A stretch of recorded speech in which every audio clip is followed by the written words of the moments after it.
All right, we are recording. Welcome everybody to the Lunenburg Agricultural Commission meeting of August 27, 2020. The town of Lunenburg, in response to the COVID-19 coronavirus, is currently following the guidance from the Lunenburg Board of Health, Massachusetts Department of Public Health, and the CDC regarding the virus and steps communities can take to prevent the spread, and all town facilities are currently closed to the public. Nice run-on sentence. In accordance with the governor's order suspending certain provisions of the open meeting law, GLC 30A, section 20, all public meetings are being conducted remotely. This meeting will broadcast live through local access cable on Facebook Live on the public access Facebook page, and will be able to be found on the Lunenburg Access YouTube channel within 24 hours after the meeting. The following information is also provided for members of the public that would like to participate in the meeting remotely. And if they haven't read it on the agenda, they're not going to be able to be here to hear this. So as I've said before, there's no need to read that. What I will say is if there's anybody on their phone, just press pound when asked. Telephone users may dial *9 to request to speak after joining the meeting. That doesn't really apply either because I don't mute anybody unless I need to. So I've already hit it once, I'll hit it again. Ask everybody to unmute, and if you need to mute, that's fine, but I just want to make sure there's nobody muted by me. So there it is, the last time I'm going to hit it. Well, anyways, so we will call to order at 7:07, and I will have to do a roll call vote just to make sure that everybody's here. I'm Matthew Allison, I'm the chair. Oh, and we have to reorder too, so I'll just go down the list. Ryan Stober? Here. Greg Burns? Here. Jorge, I don't think it's connected yet. I just sent them a message, so we'll give them a minute. Okay. Mary Ray Holman? Here. Kira McClellan? Here. And then Stephanie Schofield? Here. Excellent. And also, Shanina may or may not be with us tonight, Greg? Yes, she's at work, so I don't know what she's got going on. Okay. And then Michael Fontaine, you're going to be giving us the market report? Yes, it will be brief. Okay. And Ian Kimball might be coming on tonight too, so I'm just waiting for him. Excellent. And anytime, if I don't notice somebody that came on, feel free to just speak up, say, hey, this person's here. Okay. So we've called to order. Our second agenda item is public comment, open discussion. This usually gets interesting. I have a few things. Okay. Oh, wait, hold on. Shanina just said she's on and listening, but she can't, she's muted because she's at work or something. Okay. I don't know if you can unmute her. If she's at work, she may not want to be unmuted. Are you saying that she wants to be unmuted? I don't know. I don't see. I would not. Yeah, she could probably do it herself if she wants. Well, no, new members, Oh, no, she doesn't want to be. Okay, she's at work. All right. Yeah. No, she doesn't want to be unmuted. Okay, sorry. No, typically when new members join a meeting that's already in session, they're automatically muted, I think. Okay, she has to because she's at the hospital or urgent Okay, care, so yeah. that's Okay, fine. sorry. No problem. Sorry, Mary Ray. You're good. Okay, Mary Ray, you have the floor. Yes. I'll start with the quickest thing. There was a new federal law regarding horses now being considered livestock because forever they've been considered pets in the eyes of the law. And I did reach out to Brad at the Mass Farm Bureau. He's the head of the equine stuff over there, and he clarified with me that it changed in eyes of federal laws, but it has not come to Massachusetts, so nothing will change for us, unfortunately, for horse owners. So short and simple, but yeah. That's unfortunate. Yeah, I thought so too, but maybe in the future, there'll be some more heat on them to change it and bring it to Massachusetts. But that's that. Next thing, I'm sure all of you already know, but Shanina and I started a Facebook page, Lunenburg Farmers Directory, just to give recognition to the farmers in town, their Facebook pages and what they have going on right now, because there's been a lot of questions on Facebook like, hey, who has eggs right now? Who has cucumbers? Stuff like that. So it's just a page for people in the community to like and get the notifications on their news feed. We have since added a new farm to the list. It is Amy Carnes, and her farm is Flatstone Farm. She's at 932 Lancaster Ave, and she's been living there for about 3 years now, but has added retail to her doings over there. Right now she has applewood for sale, and she is going to have more in the future, but she did get her Facebook page up and running. So all her contact information is there, but she has like packaged applewood chips for smoking and all that good stuff. So yeah, that was the second thing. And what was the third? This might end up being, would this be a time now to get something on the agenda for like next meeting? You can do it now, or you can do it at the end, either way. Okay. I'll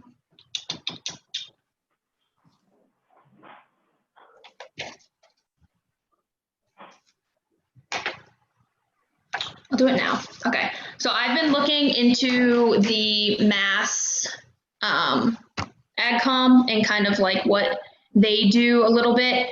And we are, as Lunenburg, a member, but they do need an updated list from us. So maybe after tonight, when we have whatever, we can send them a new list, because the last person they have for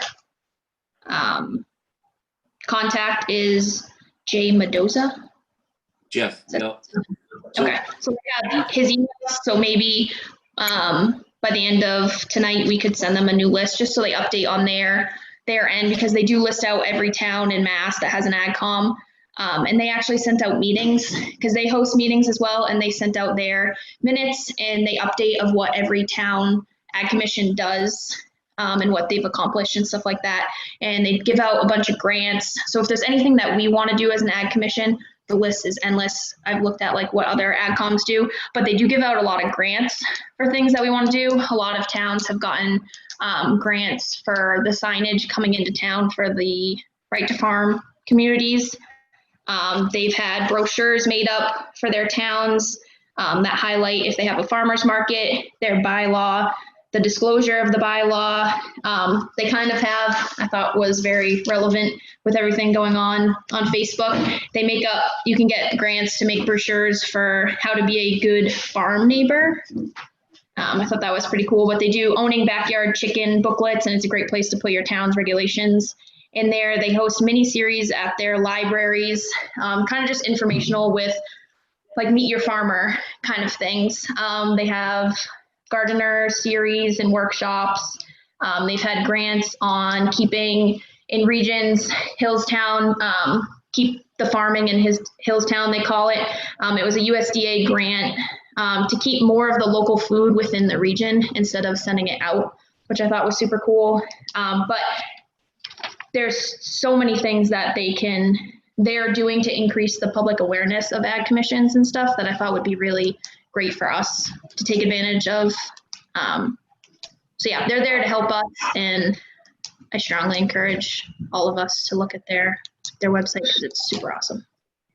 Okay, are you talking about MAAC? Yeah, yeah. So we're pretty well aware of them. I've been to their last two annual meetings. Laura Sapienza, I'm going to butcher her name.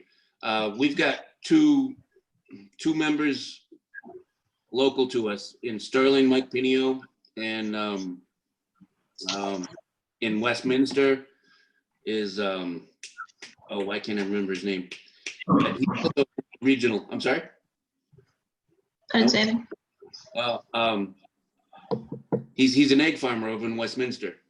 I'm drawing a blank, but yeah, we did back. It was Garrett Stillman actually made the application, and we got $450 grant money to buy our 7 or 8 right to farm signs that we posted coming into town on major routes. I totally agree with what you've said. Is they are a very useful group. They do a lot of great things, and I would encourage anybody to look in AAC, to the Mass Association of Agricultural Commissions. Dean, that was his first name. Anyways, yeah, I'm embarrassed that I don't remember because I really like him. But yes, actually, very good information. Thank you for bringing that up. You want to have a conversation about MAAC on our agenda for next meeting? Yeah, if we could, and maybe specifically getting a brochure made up for our ag commission that we can put in various places around town, the town hall, but with having, I just feel like there's a lot of new people in town that may not know that we're here to help. But a brochure would be total awesome. We could put the farmers market in there. We could put the bylaws in there. We can put a list of the farms in town in there. Just a nice little brochure to put out there and maybe look into grants and being able to get it paid for. Sure. Yeah. No, I totally agree with that. And it's in fact today, Ryan Stober on Facebook, whatever. Ryan Stover's mentioned me in a comment thread on Lunenburg, on one of the Lunenburg community pages, and it was about a question as far as owning roosters. Pretty straightforward question. A lot of people don't think you should have them, but there's a lot of things. There's a lot of regulations that allow us to. Forgot where I was going with that.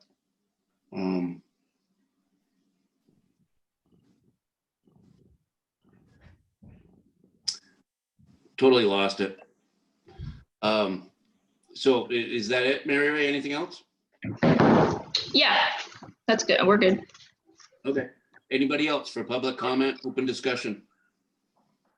I just want to say I like the brochure idea because I've had a couple of people ask me what they want to do, what they're allowed to do in their district in town, like as far as owning livestock. Yep. It would be Excellent. nice to have a piece of paper you could hand them and be like, this is what you're allowed to have where you are. Yes. And I know we'd totally put them in the store. I don't know if Kiera, if you'd be willing to do it where you have customers in town as well. The town hall, we could put them at the farmers market, maybe other various agricultural related events throughout the year, because I know the market's only seasonal. And we sell a ton of chicks at the Farmers Exchange. I have no problem passing them out to anyone who lives in Lunenburg buying chickens. We could throw them in all like the farm stands in Lunenburg too, the roadside farm stands. People would grab those in a heartbeat. It's easier to know what you're allowed to have before you get it and then told you're not supposed to have it. Yep. By someone who doesn't saying the wrong thing. Yeah. So thank you for bringing that up. It reminded me what I was going to say is that conversation on Facebook today prompted me to go back through and read all of our regulations, our right to farm, the designation of the Agricultural Commission, and interestingly enough, in our bylaws, the designation of the Agricultural Commission, or it might have been the right to farm bylaw itself, stipulates that realtors are supposed to have something to pass prospective buyers that says that you're looking at a home in a right to farm town. Yeah, 143 for the disclosure notification part B. I thought it's super interesting, and I feel like no realtors in the area probably do that. I wasn't told when I bought my house anything about livestock. When did you buy? 7 years ago, 2013. 13? Yeah. The AgCom was formed, and I don't think I don't think we, Still a right to farm town, right? but I don't think we had the right to farm bylaw until 14. So, but it's something that we need to press. But I did when I got chickens, I called the town hall and the ACO and asked what I needed. And when I got the goats, I called both, and everyone said I didn't need anything. That was 2014, but I called everyone to make sure I was allowed to do stuff before I did it. Which I don't think most people do. I think they think right to farm, they can do whatever they want. I find most people are of the notion that it's easier to ask forgiveness than permission. Yeah. Not when bringing things home for myself, but the town could tell you you're not allowed to have it and there's nothing you can do. Okay. Right? Once it's there. I'm not sure. What did you say exactly? Well, it's different when you're bringing things home and significantly says you can't have that. Where when you bring things home to the town that's not allowed to have it, they can tell you no and to get rid of it. Unless you put it in pink.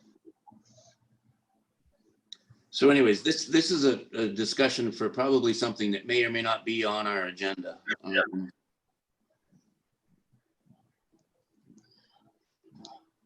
No, it's really not, but that could wrap into the farm complaints and the letter from Mary Ray.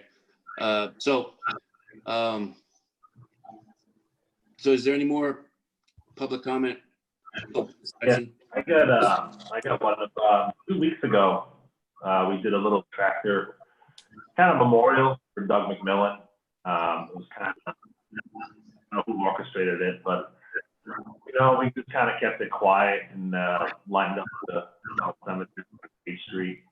And I was one of the first ones there with Ray Moore, and I couldn't believe the people showing up for just to show some sympathy, to show some respect. I think there were, Greg was there. I'm guessing 30 tractors, maybe more. There was a lot.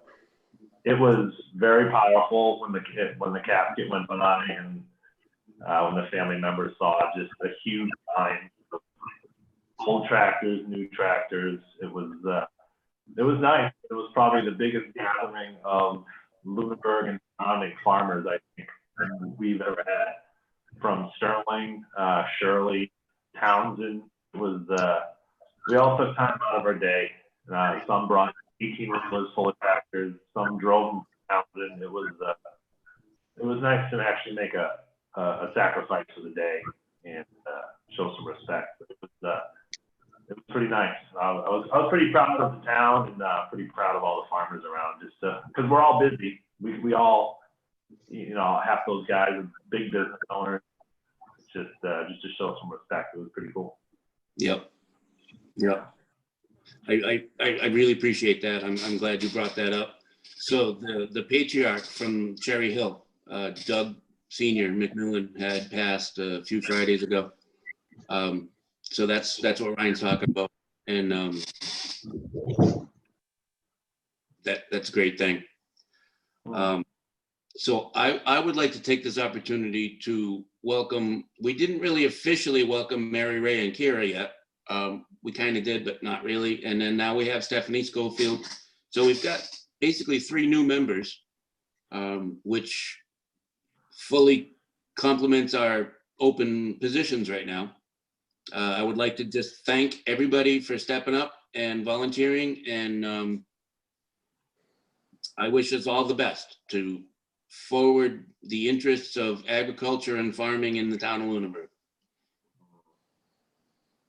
So, if nobody has any other comment, we'll move it. Good. Jorge's on his way. He's still planting kohlrabi. You want to As plug? soon as he's done, he'll be here. Where's the White Mars plug? What's that? Where is the White Mars plug? That Oh, kohlrabi. that's right. That kohlrabi is the bomb. Rabbi. Yeah. Thank you. So as soon as he's done planting, he'll be on. Okay. Okay. So I sent out the minutes. I was able to get the June and July. Did everybody receive them? Has it had opportunity to review them?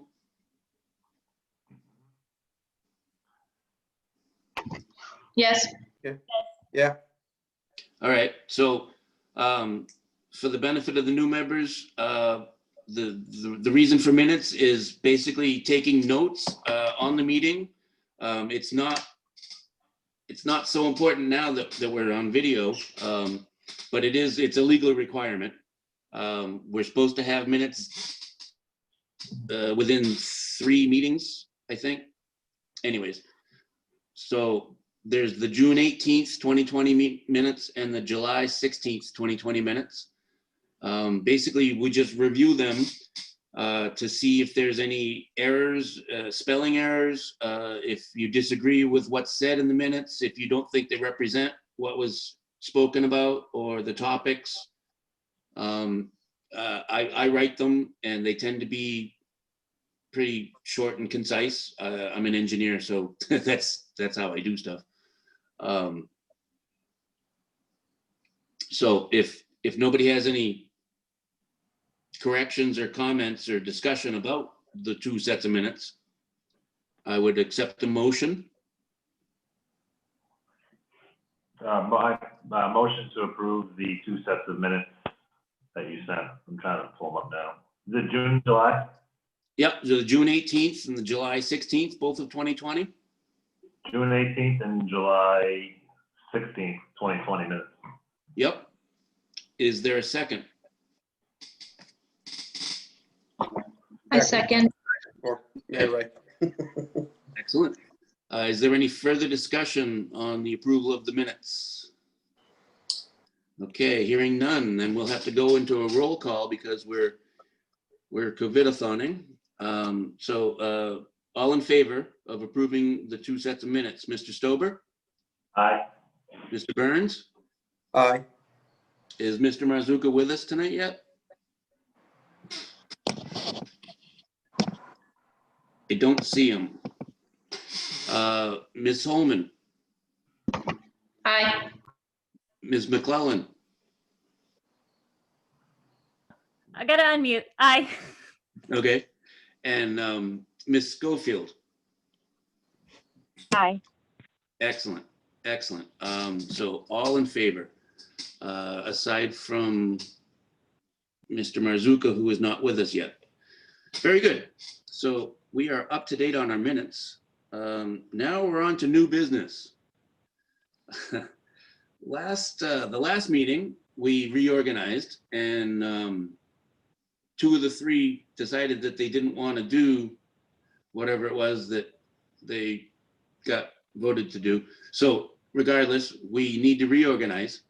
And for the benefit of Stephanie, we have to nominate and second and vote on 3 positions, one being the chairman or the chairperson, another being the vice chair, and a third being the clerk. Are you familiar with those 3 positions, Stephanie? I am. You talked about it at the last meeting. Okay. I did attend. And you were there, right? Yep. Excellent. Okay. So does anybody have any other questions about the roles, responsibilities, or anything to do with those 3 positions? I don't have a question about the positions, but are me and Stephanie allowed to vote since we're alternates? I'm gonna say no, Okay. because my understanding of the alternate positions is that the only time you're able to vote is in the absence of 3 members of the 5 to make the quorum. Mm-hmm. So unfortunately, I think the answer is no. Okay. Just checking. Okay. Even though there's 1 member missing? No, so the quorum, so public meetings, if you've got a 3-member public group, then the quorum is 2. If Yeah. you've got a 5-member group, then the quorum is 3. Mm-hmm. And if you've got a 7-member group, the quorum is 4. Mm-hmm. So if you don't have quorum, you're not, by Mass General Law, you're not able to open a public meeting. Mm-hmm. Now, by having the 2 alternates, it gives us a little bit more flexibility, which in past times we've needed because we didn't have, we only had 4 members. Mhm, I think we might have actually had 3 members for a short period. mhm. And then the alternates would be able to vote, Okay, or one of the alternates, I guess. Anyways, so that's the answer, no. okay, Sorry. that's fine. Just checking. Okay, very good. So if nobody has any further questions about the the positions or the process, I would take nominations for the chair position. I nominate Matt Al, Chair. Okay, that was Ryan. Yep. Is there a second?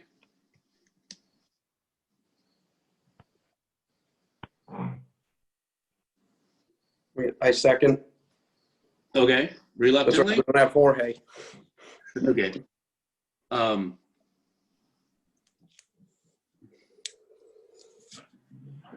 Yeah, speaking of Jorge. Well, does anybody feel that we should put this off until Jorge joins? Because we can. Sure.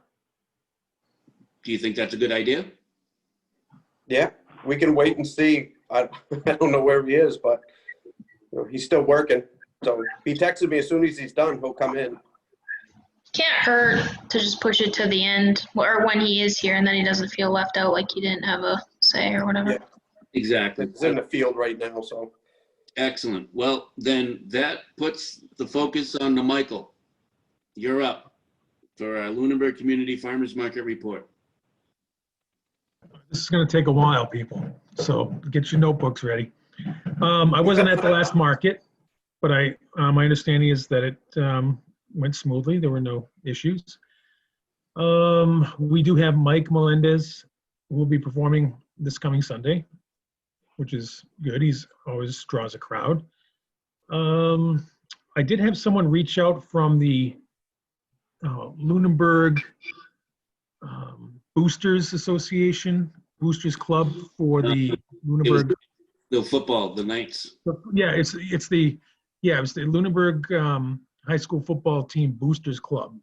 Kim Smith, I believe her name was, and she would like to participate in the market as far as doing a fundraiser, selling gold cards, which offers discounts at a number of local businesses throughout the area. So she's been invited. She plans on attending. I'm not sure which markets. She's going to pick a few, and I let her know that our market will be ending on the 11th of October. So she's going to send me the dates. I told her it would be free of charge. It wouldn't make any sense to charge her when she's trying to do a fundraiser for something. That's all I have. Nothing new. We don't have any new vendors coming on this week. That's it. Okay. All right. Well, so in your absence, there were 17 vendors last Sunday, which was good. We had a really, really strong turnout in the morning, and then later in the afternoon, it kind of died off. Yeah, I heard 11:30 there was a big push. So I don't know what that was about, but that's good. That's good. It's going to be cooler weather on this Sunday too. Yep. Excellent. All right. So there's nothing else on the market report? Check. All right. So tomorrow's your first day of school, is that correct, or today? Well, on meetings all week. Okay. Today was meetings with school, and then I have officially school starts Monday. Oh, okay. So you're welcome to stay, but nobody would hold it against you if you needed to go. I may hang out for a little bit. Excellent. Thank you, Mike. Thanks. So the next item on our agenda is the Economic Development Committee applicant discuss and recommend. So at our last meeting, we went over the charge from the planning board for this it's an Economic Development Committee to look at ways to improve our town. And I think the conversation included looking for people that you know that own businesses, that run businesses, that are involved in agriculture, farming, or something, some derivative thereof, or some input there too. And I don't know if anybody had any opportunity to speak with anybody in that arena. Mhm.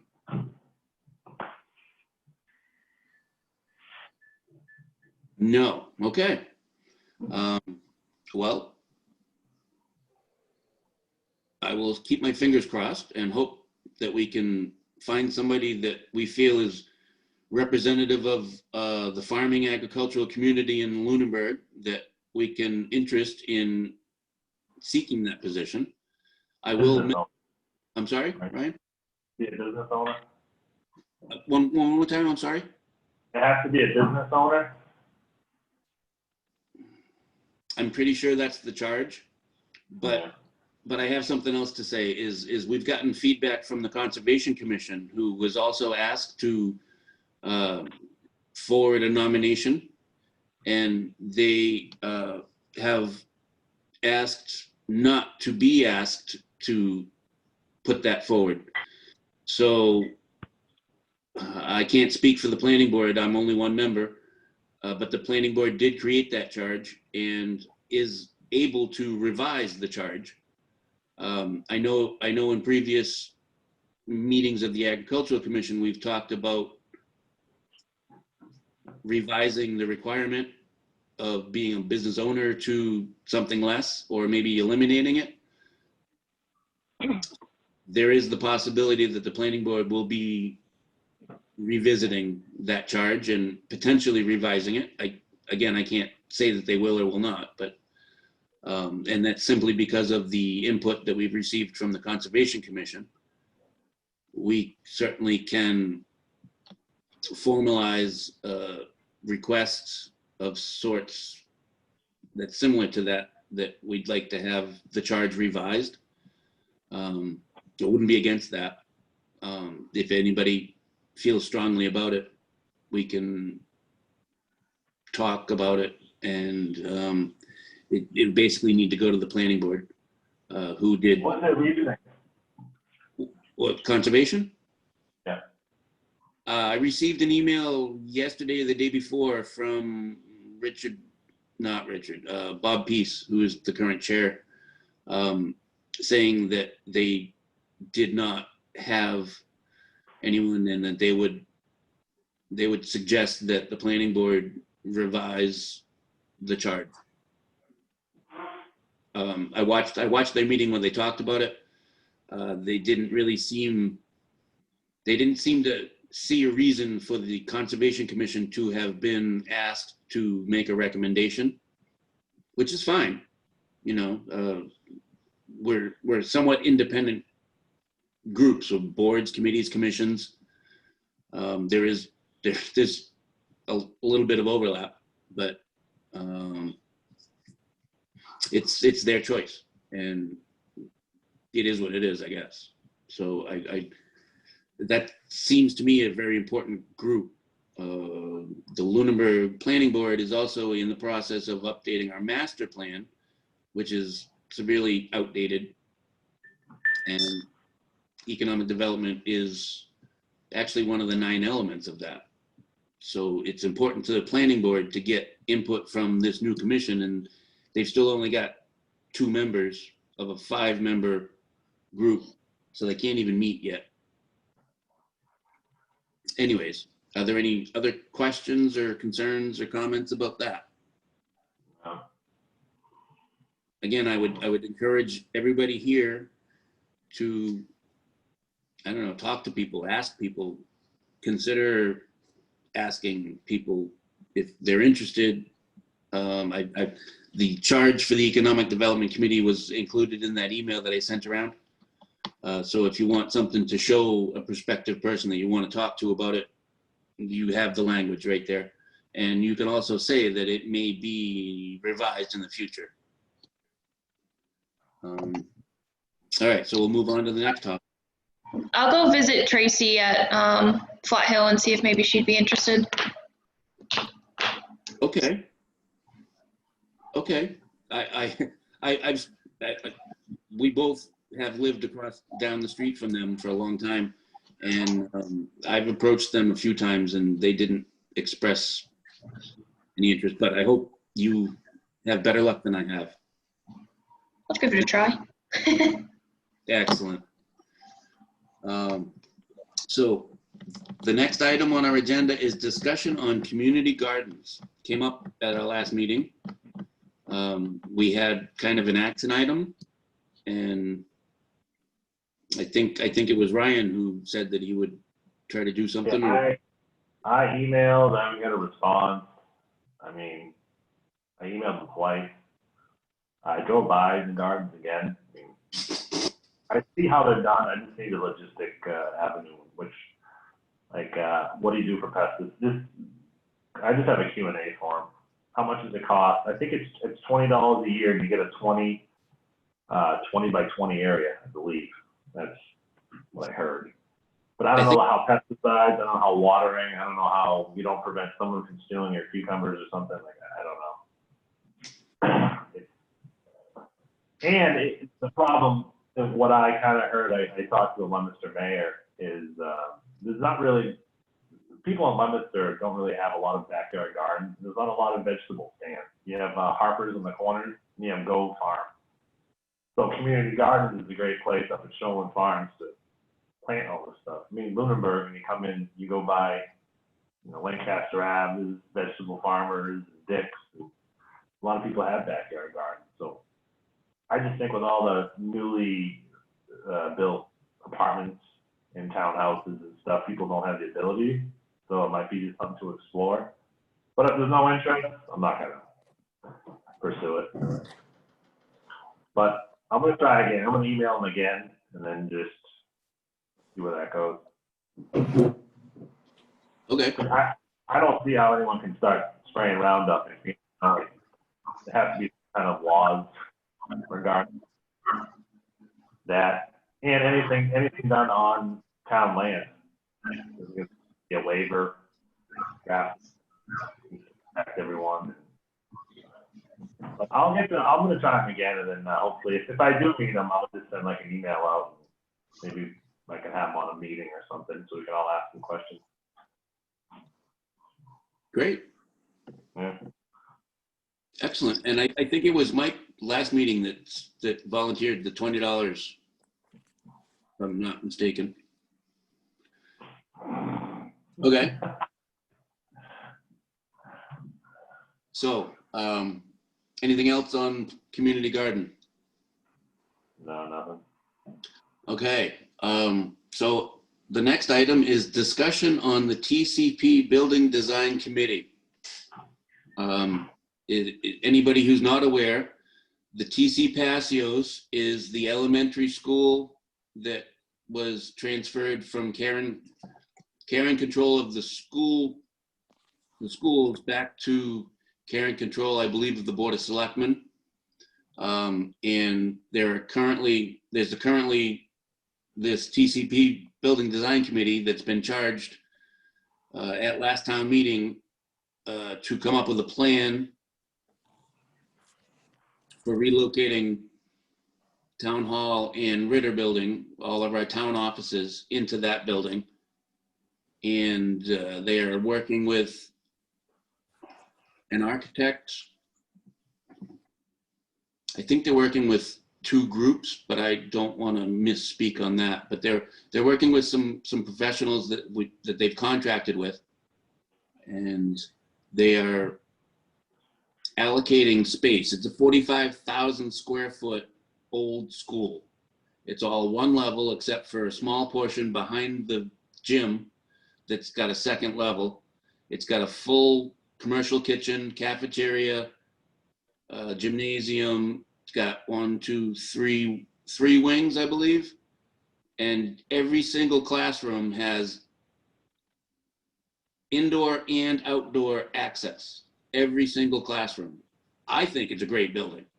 But anyways, the reason it's on our agenda is they are looking for people to make requests to them as far as wanting space, to be considered for wanting space. My thoughts on this, and I have actually public commented in that group, been involved as much as I can. I've tried to watch their meetings.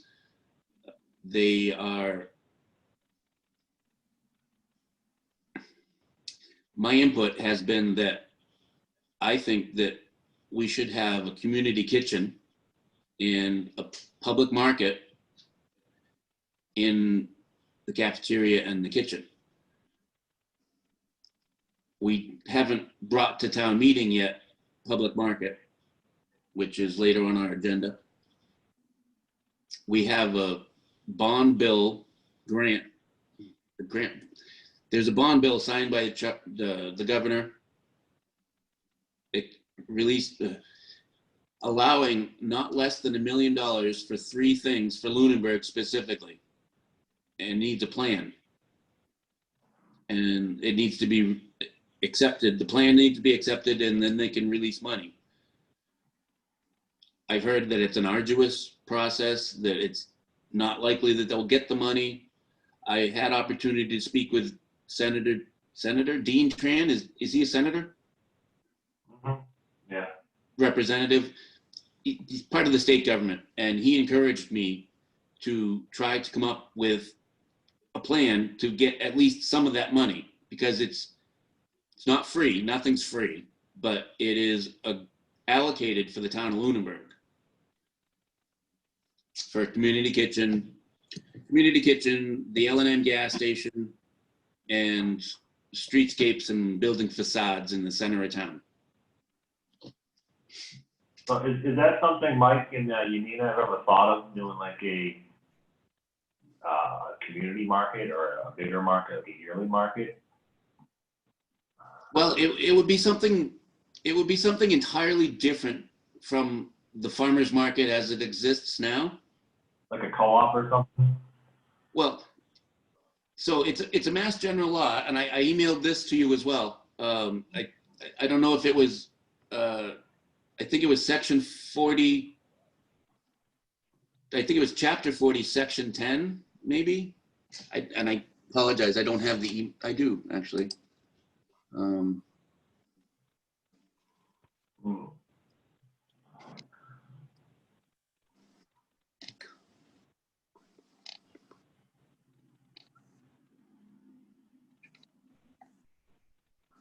Yeah, I was right.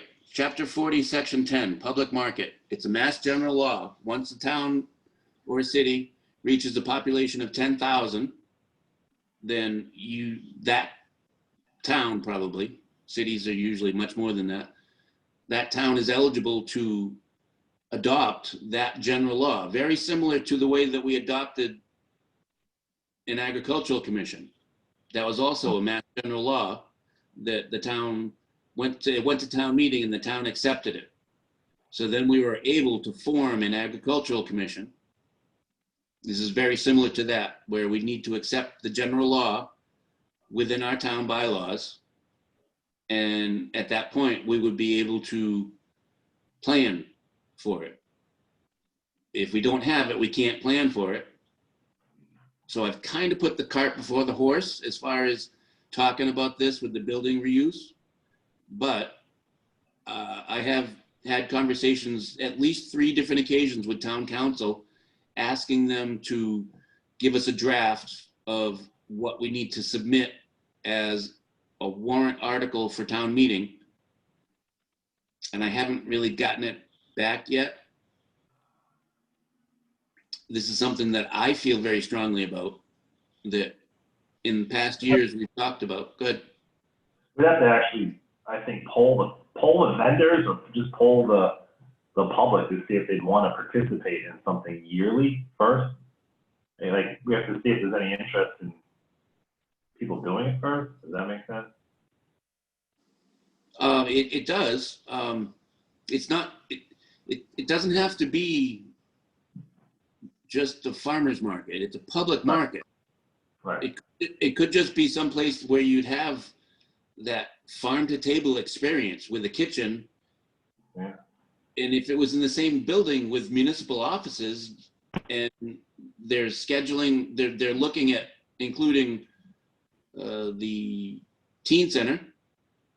So there could be a built-in market, well, a built-in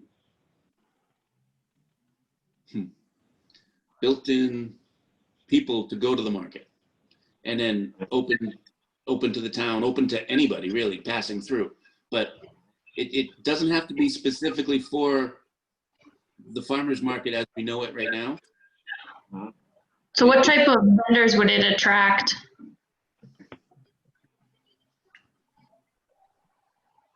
Crafters? Not sure. Probably whoever was targeted or reached out to or invited. But so it could be anything, not agricultural related. So if someone had a sewing business, they could go. It's that type of market, like, Yeah. not just, okay. Well, that's kind of what we've made the farmers market into. That's true. My thoughts on that, and it's been shared with other people, that the more availability that the more available to people, the more likely people are to come, and the more people that come, the better it is for the farmers. That's been the premise, as far as I understand, of where we've gone with the current market. So our support behind this would be that the farmers can take advantage of it year round. Yes. Okay. And year round is the other thing, is currently we're seasonal. We're restricted to only using the front yard of the Ritter building. So if we did have a brick and mortar all year round, and I have gone around to various vendors at the current market, and I focused on the farmers, and I've asked specifically, if you had the resource to offer your products, could you provide products off season? And the answer has been yes. It wouldn't be the bounty of stuff that's available in season, but they could open up their greenhouses, spend the money on heating them, and get the labor they needed. It would just be something. It would be a market that's not tapped right now in Lunenburg. Is there any chance we could use that building as is, like for like a Christmas pop-up market? So if we advertise it, like even the gymnasium where we go to vote, you can almost have a Christmas market there. Have like 2 or 3 weeks around Christmas time on a Sunday where maybe some of the crafters or vendors could make some Christmas-oriented items that would appeal, just to see how it goes. Like, can we use that building now as is, or is it? Well, it is currently used. We do our elections there. Public access cable has an office there. I believe there are at least 2 or 3 other groups using space in that building. Currently, it's under the care and control of the Board of Selectmen, so it would be an ask to the Board of Selectmen. Or but when moving forward, if you kind of, have a whole, just when I don't participate in the farmers market, like a Christmas market, make some ornaments or some baskets, some quick, whatever, some local food, local baskets or something. And it's pretty convenient too. Sure. Yeah, the smokestack could come and all that other stuff. How would someone go about figuring out that there's a want and a need and that people will come before anyone spends too much time on pursuing this? It'd probably have to be some kind of social media kind of like poll or something. So remind me at the end of the meeting to bring up something regarding that then, about social media. Because I might have a solution, but it's not related to this, so we'll save it for the end. Okay, so we already we've already been talking for over a year about approaching so currently the Board of Selectmen, when our charter is approved by the state, it's going to become the Select Board. It's perhaps just a more politically correct term, but it's not going to be BOS anymore. It's going to be the Select Board. Anyways, we've already talked about going to them to ask about holding land, about the Agricultural Commission being able to hold land. And I think that's the only thing that we've actually talked about going to them for. This would be just another thing that we would want to express interest and try to get on an agenda for them and talk about at one of their meetings, because they ultimately have the power to say yay or nay on any requests that we make of use of a building or expansion of our jurisdiction or purview or abilities.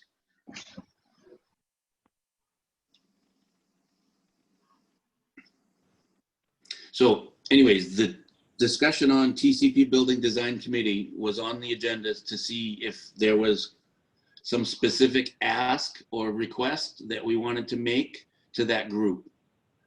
And let me remind everybody that although you are an appointed member of the Agricultural Commission, whether it be a member or an alternate, that you still retain your full ability as a private citizen to speak on behalf of yourself at any of these meetings. Being an appointed member gives you another avenue as a group to put forth requests.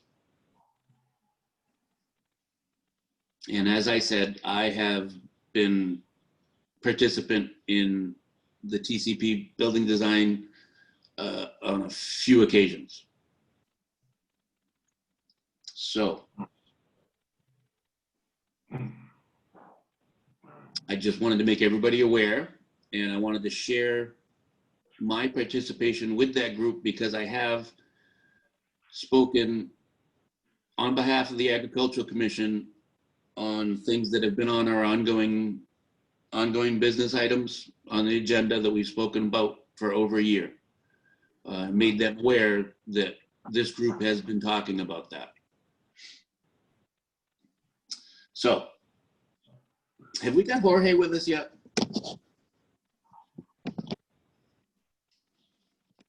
I do not see him. Okay, so we will go on our merry way down the list. So now we're at discussion on Bright Farms application. I think everybody is aware of Bright Farms and what they want. Yeah. Does anybody not know what I'm talking about? Did they not want to send someone to present the PowerPoint that they had or answer any questions that we may have tonight? I haven't reached out. I haven't made the connection yet. I haven't asked. I wouldn't assume at all that they don't want to. They have been very, very busy in town. They've gone to the Board of Selectmen. They've gone to Planning Board. They were at Sewer Commission last night or the night before. They've been at Conservation. They're going the gamut. They've got all kinds of stuff. They've got a very aggressive time schedule to get done what they want to do. There's a lot of infrastructure that needs to be coordinated and built for them to be able to do. But at the end of the day, go ahead. How did this come on our agenda? Like, were we asked to look at it, or did we kind of make it ourselves to put it on the agenda? I don't know. Yeah. Go ahead. Did I bring it up? I watched the selectmen meeting when they presented it. I think I found it pretty cool how they're not. It's just a organic lettuce, water bath, water pond, they call it. And it only gets distributed to Hannaford, I think. Is it Hannaford? They direct sell. They direct sell to Hannaford and Walmart, yep. So they don't affect any kind of small business. Yeah, it's just large volume, and it's trying to grow local for the local supermarkets. So it's nice that your lettuce that you buy at the grocery store can come from. And I guess they have a couple in Western Mass too. So I watched the planning board presentation. Cool, and it's definitely how they're gonna try to recycle the water, because everything's grown in water, and I think it's pretty cool. Technology is actually catching up with everything inside. And probably it's better than a house development going in up there. That's my take on it. We have enough of those. I agree with that. I think they should, I definitely think they should come to Agricultural Commission just to talk to us and see, you know, since we are the voice of farming in town, definitely think it would be important for them just to come to us so we can hear what they have to say. I mean, nothing says farming than farmers, so it can't help, it can't hurt. So let me just add to that. The reason I put it on the agenda was because numerous members of this group had seen it on other agendas and at other meetings. My understanding of it was going to be a 1 million square foot indoor hydroponic growing facility for just lettuce, and apparently it doesn't get touched. Yeah, crazy. 14 days or something. Not entirely sure, but quite likely, yes.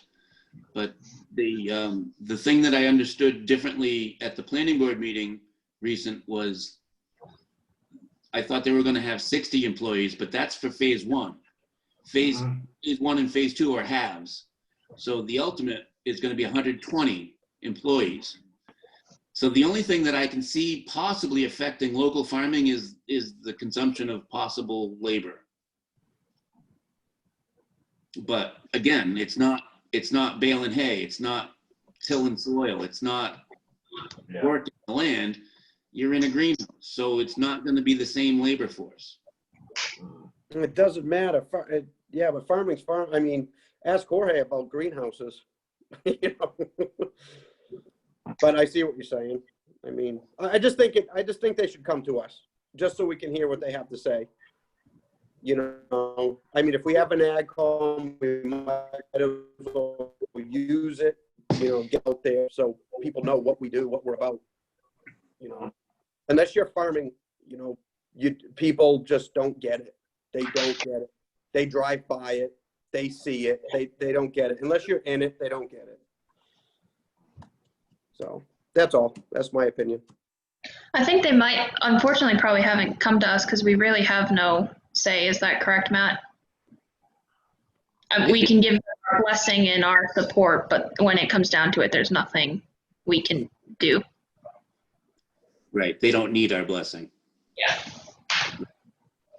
And again, the slideshow presentation that they presented at the first public meeting in Lunenburg at the Board of Selectmen was part of the email distribution that I sent recently. So you have access to the slideshow that they initially presented, and they presented to Conservation Commission, to Sewer Commission, and I forget. Yeah. The footprint's pretty cool though. It's a 1 million square foot greenhouse. Like, actually pretty impressive. So while I don't disagree with anything that Greg has said, we have the ability to follow everything that they presented at different groups in town. We have the ability to research whatever it is they've got going on. Their website does list, what is it, Sean O'Neill? I think he's listed as Sean Patrick O'Neill. There's an email and there's a phone contact for him on their website. If anybody wants to reach out to him, I would recommend that it would be me if anybody wants to speak for the Agricultural Commission. Otherwise, feel free, but I wouldn't really recommend it. If you don't want to do it, I'll do it. I don't know. Sure. I mean, I don't think it would hurt for multiple people.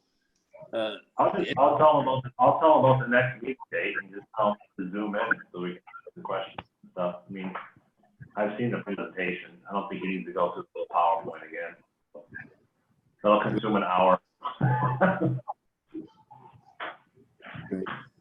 No, it's a nice presentation. Good. I was just wondering how we got a hold of the PowerPoint and how it became on our agenda. Like if they even knew that we were talking about it tonight. You know what I mean?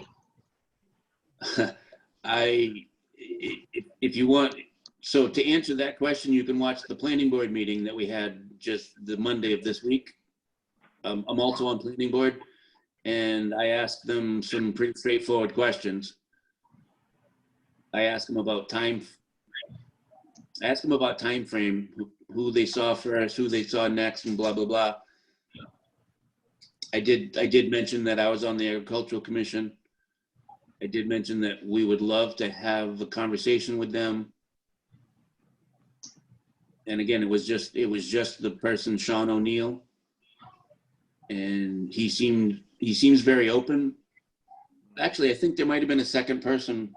There was a second person with him.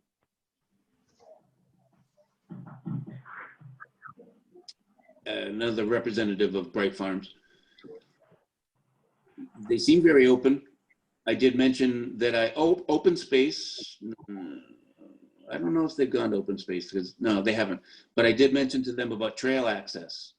That parcel that they're looking to get abuts at a corner to large parcels of town land, and it had come up at an open space meeting about possibly getting an easement or right of access to connect the two parcels. I brought that up at the planning board meeting and suggested that it would be even better for the town of Lunenburg to have a physical ownership of the connecting piece. But this is all kind of beyond the Agricultural Commission, but I want to be transparent. I want to let you guys know what I've personally had interaction with, what I've said, who I've said it to, what conversations have been had, who's talking about it, where they are in town. And I'm certainly not the end all be all knower of anything about them, but I have tried to follow.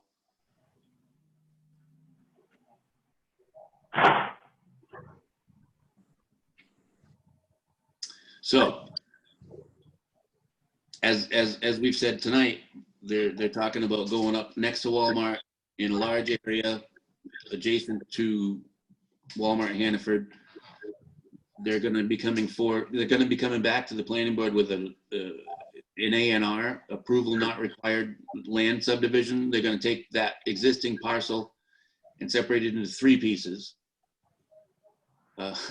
He also revealed that the current owner is Stephen Powell. So Mary Ray may be able to get some information that we don't have.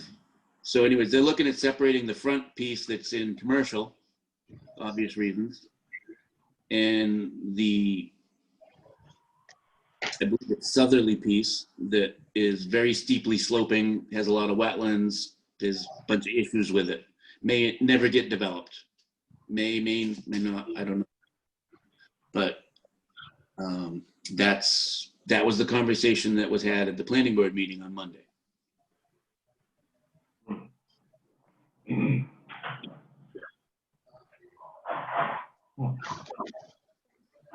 So is there any more further questions, comments, concerns, ideas, thoughts on Bright Farm? I think it's great. Yeah, cool. Yes. So we'll move on. Discussion on farm inspections.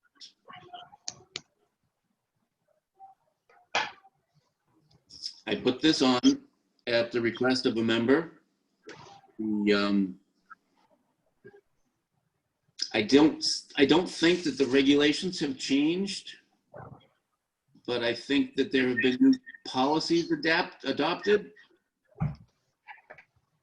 I think they've always supposed to been done, but I think the state is starting to really enforce them the last couple of years. But I don't think that currently they're and I think that if we had, I think that AgCom members should be the ones to do them, then we'd have an accurate count of who actually has farms, livestock related farms in town.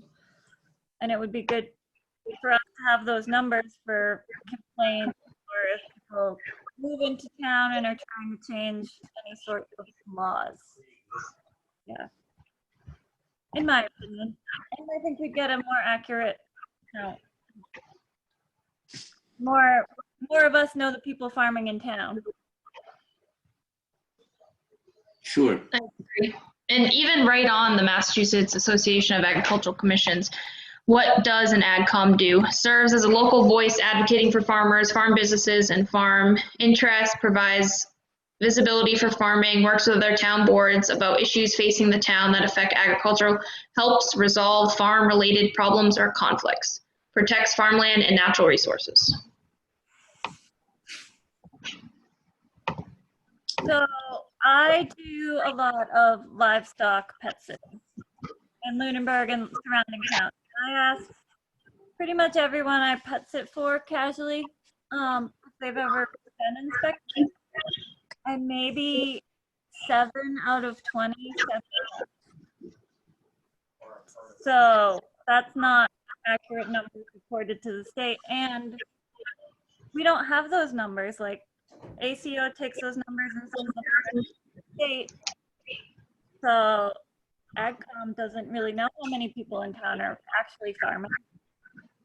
I'm sorry, Kira, you broke up. 7 out of 20 what? Have even had an inspection. Oh. An approach in the past, and they're all the people who have like money farms, like they're not doing things. They're traffic. But as far as I know, even if you have a chicken coop, you're supposed to be inspected. There's a lot of people in town who have a backyard chicken. Especially this year. Yeah. So I think the numbers are really skewed where, I mean, if you look at, I don't know what the state gets the numbers, but it's probably minuscule. Where I think if the town had more accurate numbers on who is actually farming livestock, it would be easier to address livestock related complaints. You're really breaking up, Kira, on my end. I don't know if anybody else is having difficulty hearing her. I don't know if there's anything you can do about it. I don't know. Do we know how other towns are surrounding towns that are pretty heavily populated with livestock, how they handle these situations? I know I'm friendly with Jamie Cruz, who owns Springdale Farm in Littleton. They have a pretty active AgCom over there. She's on it, and I do know that they handle, she said they don't have many livestock complaints, but they do. The Ag Commission does handle them. But I'm not sure about Shirley, Townsend, any of those. Because it seems like, I mean, you guys were involved with one today on Facebook, and I think it's just going to keep happening, and hopefully if we had a place for these people to go, maybe it'd stay off Facebook, because it's just bad when it goes there, in my opinion. What's going to happen is with the Facebook is you're just going to get people that complain, and they're going to send like they're going to say go to Google or go to the chief of police, and they're going to keep complaining, and they're not going to get right answers because they're not dealing with farmers. They're just like dealing with Facebook people, or they're dealing with people that are going to send them to a wrong. What's that? Just a big he said, she said run around. Exactly. And and they're gonna get to the wrong person. The wrong person's gonna say, oh, well, you need to get rid of those roosters, or you need to kill those roosters, or, you know, it could just, it needs to be handled in a lot better way than it's being handled. Because that rooster complaint, correct me if I'm wrong, but was that the one from earlier this year? There was one today. I don't know what happened, but I just tagged Matt. Matt posted all the right to farm bylaws. That's what I want to see. I'm just like, I'll tag Matt. Kathy Okay. Como on it as well. Yeah, she Okay. commented too and just said you should be, you should be neighborly. If your roosters, you know, are going off at 4 in the morning, you should probably maybe keep it inside or keep it dark. I mean, I get it, but It comes down to like the being a good farm neighbor. Do you think these people even had a conversation with their neighbors? Like there's so many different ways to go about this than going right on Facebook. And it could be as simple as someone going out there, whether it's Kathy Como, whether it's one of us, whether it's a police officer, and just being like, hey, you two are neighbors. Can we get this resolved here? Instead of jumping right on Facebook and making it this big thing that it doesn't need to be. Right. You know what I mean? We don't know They that rooster. went over there Oh, sorry. and was like, hey, do you, like, I have chickens. You know what I mean? Just put that personal connection there. Just being even a neighbor. You know what I mean? Even if you have dogs, you kind of do the neighborly thing. I don't know. Yeah, we don't know. This rooster could have been chasing somebody. We don't know. You know, Right. roosters, you know, we have no idea what happened. But I think the AgCom should be the first place you go. I mean, I get it. If you want to go to the chief of police first, and then maybe the board of selectmen, select board, but then I think they should spit it to us. And then let the agricultural commission handle it. You know, Kathy Como does her job with the animal control, with the dogs, you know, rabid animals. I get it. But when it comes to livestock and farm animals, it's a completely different ballgame. And it needs to be handled with people that actually have livestock for a living. I don't know why it isn't already. It's in the town of Lunenburg. I'm in it right now. Chapter 143-5, resolution of disputes. Any person who seeks to complain about the operation of a farm may, notwithstanding, pursue any other available remedy, file a grievance with the select board, the building commissioner, the board of health, depending on nature of grievance. Let's go. The building commissioner and select board shall forward a copy of the grievance to the agricultural commission or its agent. So maybe it's not getting to us because it's just dissolving on Facebook, but it is actually in our town law bylaws that it should be going to us. That's So an excellent point. If it's in the bylaw, that should definitely be coming to us. Absolutely. I mean, we've done farm complaints here. I mean, we've had the people come in. I mean, it's been a year or two, I think. The last one was the trailer park with the guy with chickens.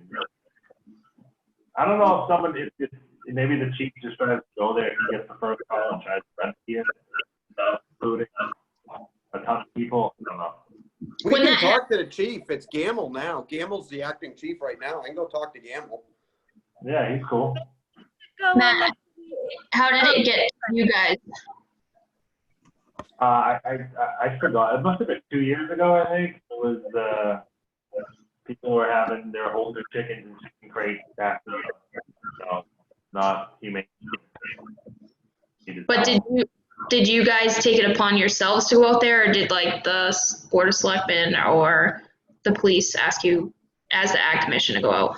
You know what I mean? I don't think we didn't even go out. We just saw pictures and people came in and almost like a delivery. But you guys got to handle it as an AgCom, though. Yeah, we didn't hear from it again. We just said you couldn't have chickens like that. It was a little more convoluted than that, but. So what happened? Did it actually come to an AgCom meeting? Oh yeah. Yeah. But that was a while ago. So the people came in and actually met with the AgCom? Because that was before me. Yeah, the complaint that came in, and we saw the pictures and got his testimony or whatever, and then I think we made an act. And I don't know, I think we can't go there and take animals, obviously. It needs to be some power, police or what happened? How'd we lose power all of a sudden? Now it's not coming to us. Because I think most of them just go like we saw today. She just asked. She knows Lunenburg will right to farm, but she just asked what's the deal with Roosters. And it wasn't really a complaint. I don't think she called the cops or anything or the ACO or anything to ask a complaint. And like most people just go to Facebook to complain. Right, but was this the same rooster from last time? I don't Is know. this the same complaint? I don't think so. Okay, because I don't know if we resolved that first one. I didn't know if it was the same one. It's in the same area, Yep. which is an outlying district. When I so-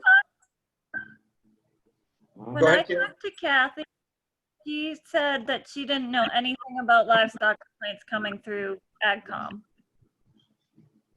That's not right. That was new to her. So if she doesn't know, then who's telling us? We What? really need to get this AgCom together so we can, like, we need to take over the farming. We have to. There's no ifs, ands, or buts about it. What Mary Ray just read a little bit ago is part of our charge. Like I was saying that we wrote the charge for the Economic Development Committee at Planning Board. I'm not quite sure who wrote it, but the charge for this Agricultural Commission was written, it was enacted, and we are those people now. Now, if that charge says that the Board of Health, the Building Commissioner, the Board of Selectmen are supposed to forward complaints to us, then that needs to be brought to the attention of the Board of Selectmen, the Building Commissioner, and the Board of Health. As far as I know, and I read what Mary Ray was reading earlier today, I don't think animal control is mentioned in there. You can correct me if I'm wrong, Mary. No. Then how is she getting involved with the farm complaints? I think it's just lack of knowledge. They send them to her, probably, would be my assumption. Well, the involvement of the animal control officer is, she's appointed by the Board of Selectmen as the animal control officer. She's also appointed by the Board of Selectmen as the, what's the other appointment she's got? The farm inspections, that must fall under something else? Yeah, she does the farm inspection. She also approves the, there's any dog boarding facilities. She's the approver of Yeah. those. Just Like like bizarre. Allison. Yeah. That's bizarre. And it is. And she reports to the police chief. So that, I think how a lot of the calls are routed to her through dispatch. People call into the police station or the non-emergency line to file a complaint, and it gets routed from the chief to the animal control officer. Right. Oh, perfect. Can I run on that? Can we get a complaint that has to do with farming or livestock go to the Agricultural Commission? They can have our emails, our phone numbers, whatever.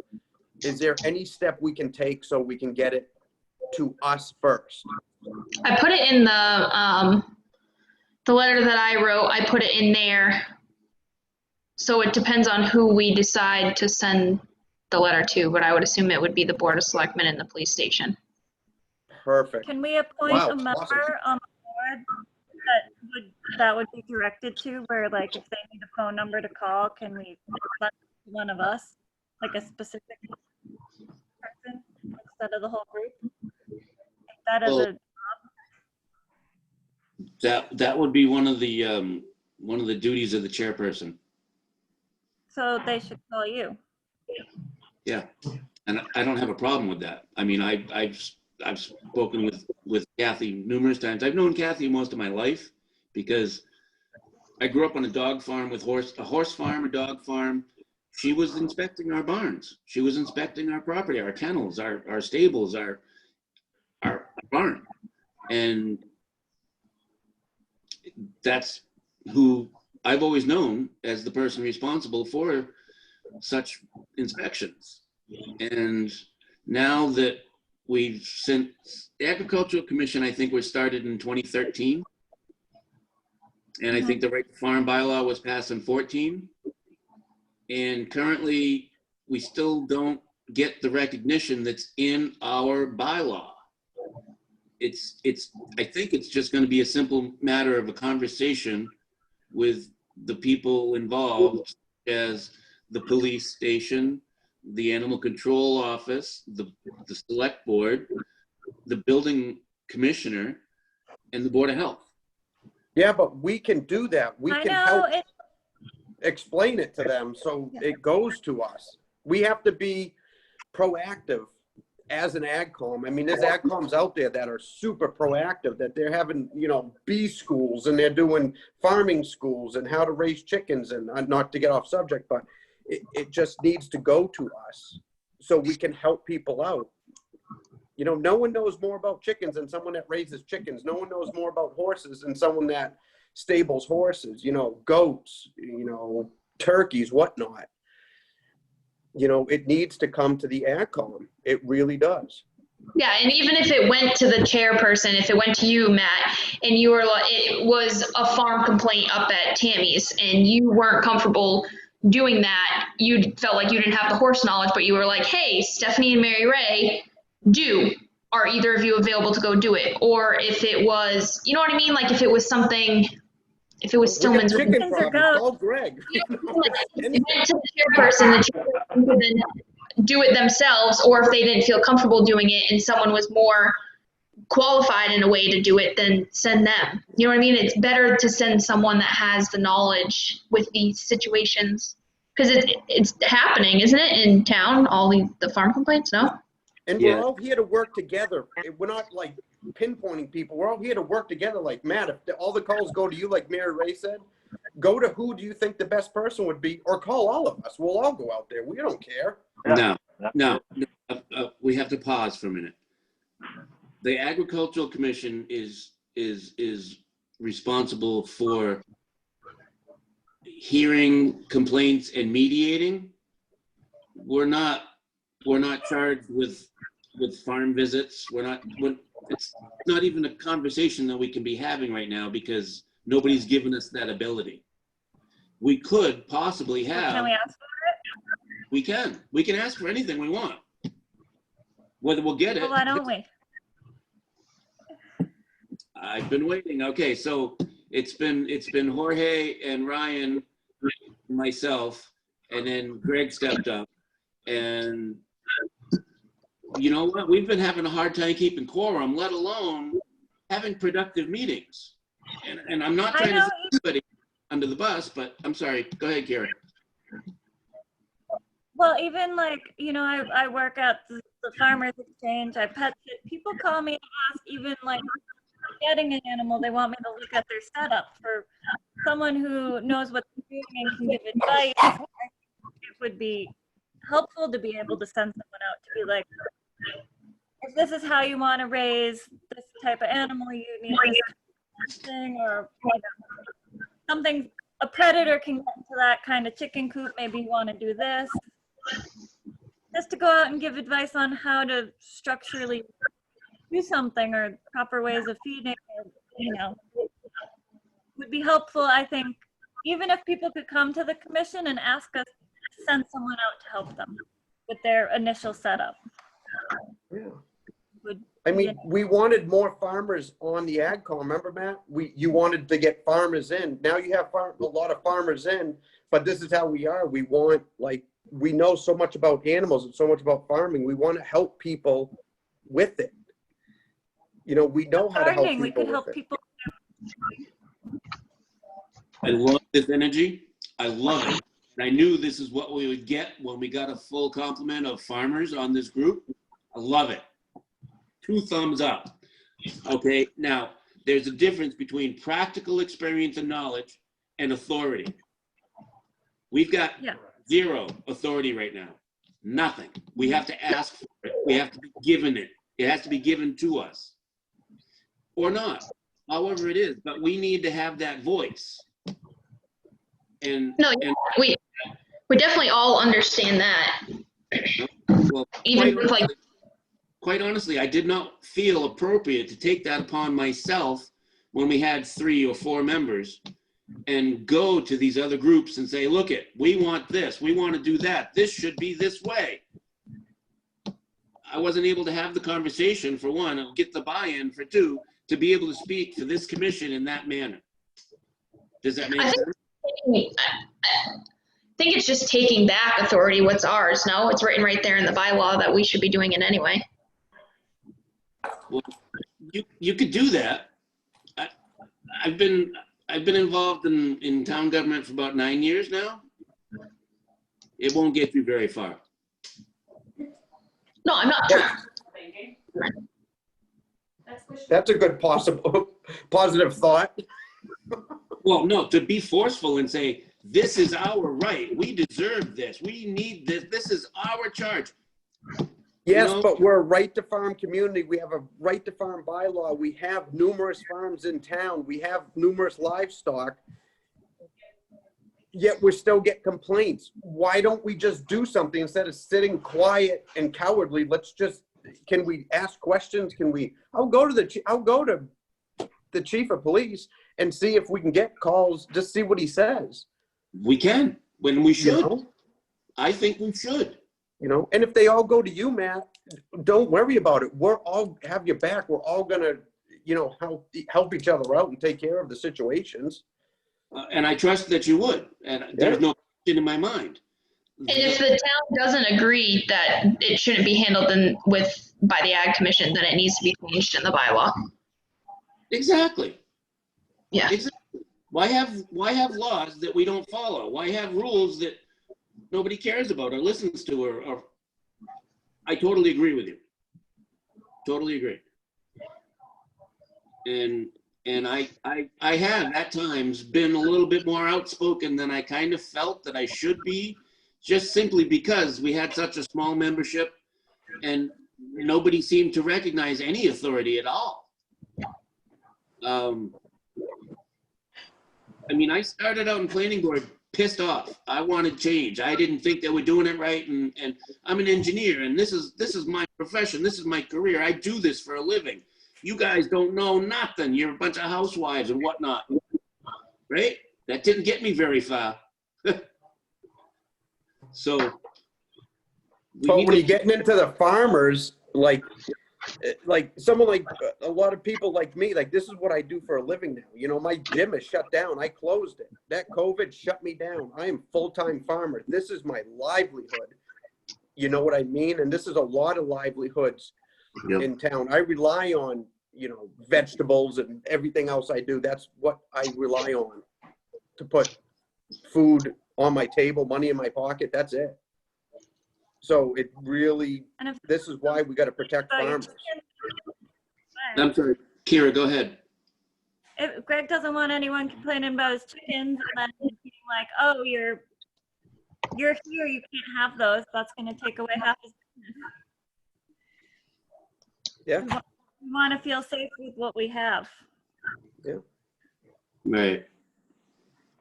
Well, I mean, I've got a lot of thoughts and theories and opinions on what's happened to Lunenburg in the 40 years that I've been resident. And people are moving further from the city, and we're a stop off the highway. So I feel like we need to be prepared when people from towns that aren't right to farm start moving closer. You know, they're complaining. Yeah. And we've all been involved in farming. You know, Matt, you have, Stober, you have, you know, you help Woody and stuff. You know, we're all involved in it. So if we all work together, there's got to be something we can do. And I get what you're saying, Matt. Now we have people. We actually have a board. Right. We have people. So let's use it somehow. Has everyone received the letter? I emailed it. Yep. That's our next item on the agenda. Okay. And I would welcome Mary Ray to read it if she'd like. I can read it, or we can all just look at the email, however it wants to get handled. But I think we're still on farm inspections. Did you have something to do with farm inspections about your letter? I put it in there and kind of grouped all this energy. I mean, it mostly came from me because I wrote it, but it sums up all this energy and into that letter, and farm complaints is in there. Excellent. Excellent.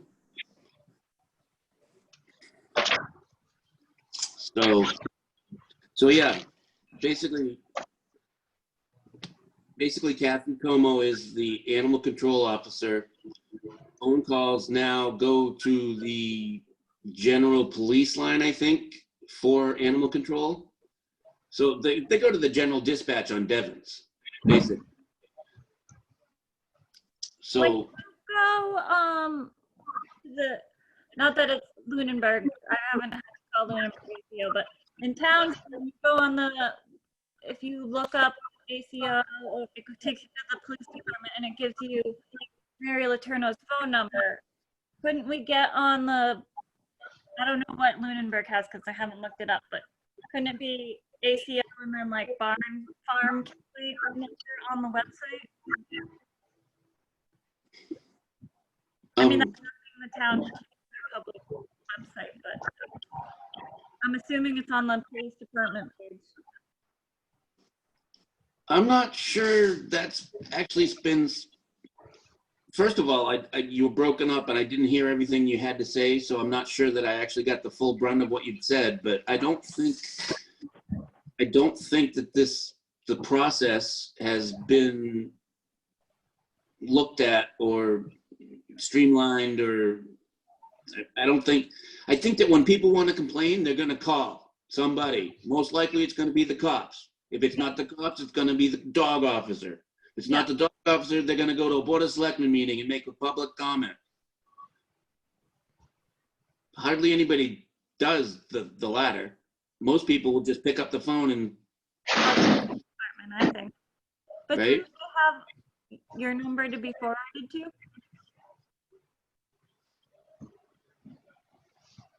I'm sorry, what? When they call the police department, shouldn't they have your number available instead to give out for livestock complaints? No, what I think the police station should have is a standard operating procedure for animal complaints. Yeah. Basically, because they've got standard operating procedures for everything else, right? Yeah. Okay, so when somebody calls the police line or the animal control and they say, I have a complaint about something, and if it's got to do with livestock or farms, that they should be read that SOP, standard operating procedure. Yeah. You know what? I'm glad you called, and the way that you need to address this and get this addressed or resolved in any manner is not through us. It is through the Board of Selectmen, the building commissioner, or the Board of Health, just as the bylaw says. Yeah. I don't think that they should be dispatching a squad car. No, unless unless it's loose and causing damage to the public. All right, so I can give you some history on the complaints that we have had. The last one that I remember was somebody made an official complaint, and the person who was getting complained about came to the Agricultural Commission for 2 meetings, and the person making the complaint never showed up, never had an input. Mhm. That's the last one that I remember. Do you remember that way, Stover? I think, yeah, I that was at the Ritter, I remember that, but yeah, nobody. Yeah. showed So- up. So we where had, did the complaint go? Where did it the went complaint? away. The What do you complaining, mean it went away? they Okay. stopped complaining. I Okay. mean, Yeah. the description, so basically it was stated that they're not breaking any rules. They're not against the law. They have the right to have those animals, and they have the right to do the activity of farming.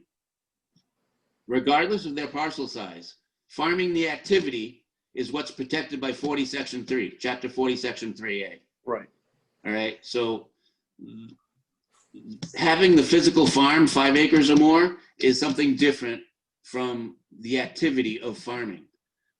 Now, our zoning bylaws specifically say that farming, the activity, the keeping of swine, whatever the description is, that is allowed use in all districts in 250 section 4.1. And then in section 4.2, accessory uses, it goes on to further state that as an accessory use, the keeping of livestock and farming practices are allowed in all zones. That's it. That's the end of the day for anybody complaining about animals. Now, I have heard the argument that there's a noise bylaw or a noise statute or whatever it is. Well, you know what? There's an exemption for farming. So if there's noise coming from farming that somebody wants to complain about. So there's no issue with, say, my mom having 1 acre, I think she has 1.5 acres on Elmwood Road, and she wants to get 25 chickens to have eggs in herself to have eggs, and then she puts a little stand at the end of the driveway. She's not the 5 acres, she has chickens. Is that fine? Well, knowing most of the neighbors, it probably would be fine, but there's no set number. There's just so many, like, it's crazy how many new chicken owners there are this year because of Corona. Oh, man. Yeah. It's insane. People are home. Oh, chicks are cute. Let's get chicks. Or the kids are home. It'll teach them. It's insane the amount of people that have come in the store that are getting chickens. So I just think that the issues, if they're starting now, are just going to go insane because these chicks that they got in March, April, May, they're going to become chickens and we're going to have issues. You know what I mean? Or even worse, meat birds. Oh, I'm going to send them off to slaughter. What do you mean the slaughterhouses are closed? Better figure it out quick. That, and I think also the amount of predators we had crazy between the coyotes, hawk, you name it. They're constantly getting ours, and ours are cooped up, and we had to completely rebuild. But it's also, and animal control doesn't deal with wildlife, and No. that's the issue. Oh, and they should. People need to be cognizant of that, right? Making sure, Sarah said, in the electric fence and just, good husbandry of your animals, because it's going to endanger the neighbor's farm, their cats, dogs, their domestic, whatever. So it's going to bring in a whole new onset of issues that people that didn't grow up farming are just not cognizant of. And I think that's For that, I saw a thread on Facebook, I think it was Hollis Road, that there's a rat issue and everyone's blaming it on their neighbor having chickens, and there's, you know what I mean? It just is going to spiral. There's been a lot of rat into, like, people just said, I saw a rat, I saw a dead rat. I'm like, There's rats everywhere. rats everywhere. You ever been to the center of town where my studio was, by the dumpster? You want to see rats? You think they're squirrels? They're not squirrels. I live right by the center, and I mean, you see that, and they look like a kangaroo. I mean, the way they're backed, because they're just so big, and they don't move like a normal rat. They're disgusting. It's not just chickens. It's environment. It's everything. Yeah. Hey, you know what? We've gone a little bit astray from farm inspections to farming complaints. Okay. The agenda item is discussion on farm inspections, and I don't mind. I mean, I love the conversation. This is great, but technically it's not on our agenda. We can talk about it at the end if we want to continue about the complaints. Farm inspections are basically someone goes to the farm and does a count of what's there, how many animals are there, where they're located on the property for disease control and natural disaster evacuation plan. That's what the state wants for the farm inspection. Right. From what I understand. Obviously that they have a shelter and they're not. I mean, if there's no care, that's Townsend and Capital much better than Lunenburg and the other side. They have a separate barn inspector in those towns that is appointed by the selectmen. They get something from the Board of Health. And they get some sort of stipend, so I guess the town would have to approve of it, which basically I guess it's like $200 a year to cover gas, pretty much. But that's what I found out what surrounding towns. Well, I think everybody might be appalled at what the animal control officer makes. And I mean, that's basically her life. I mean, and that's a good officer. That's a good ACO. Yeah. I'm not complaining about Kathy. I just think that we're not getting accurate numbers on how many people are farming.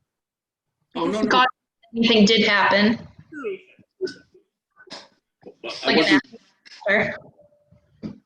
And I think people are scared. They don't want to hear that the ACO is coming to their house. I think it would be beneficial for us and for her because we'd have more accurate numbers and we know who has what where. And the fire department. Yeah. I mean, I don't put electricity in my chicken coop, their chickens, but a lot of people run heat lights out there, and heat lights cause a lot of fires in the winter. Yeah, they do. So it would be good to know where there could be a potential fire come winter when people think their chickens need heat. Yeah.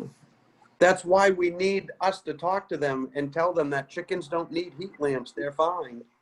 Wearing a dead coat.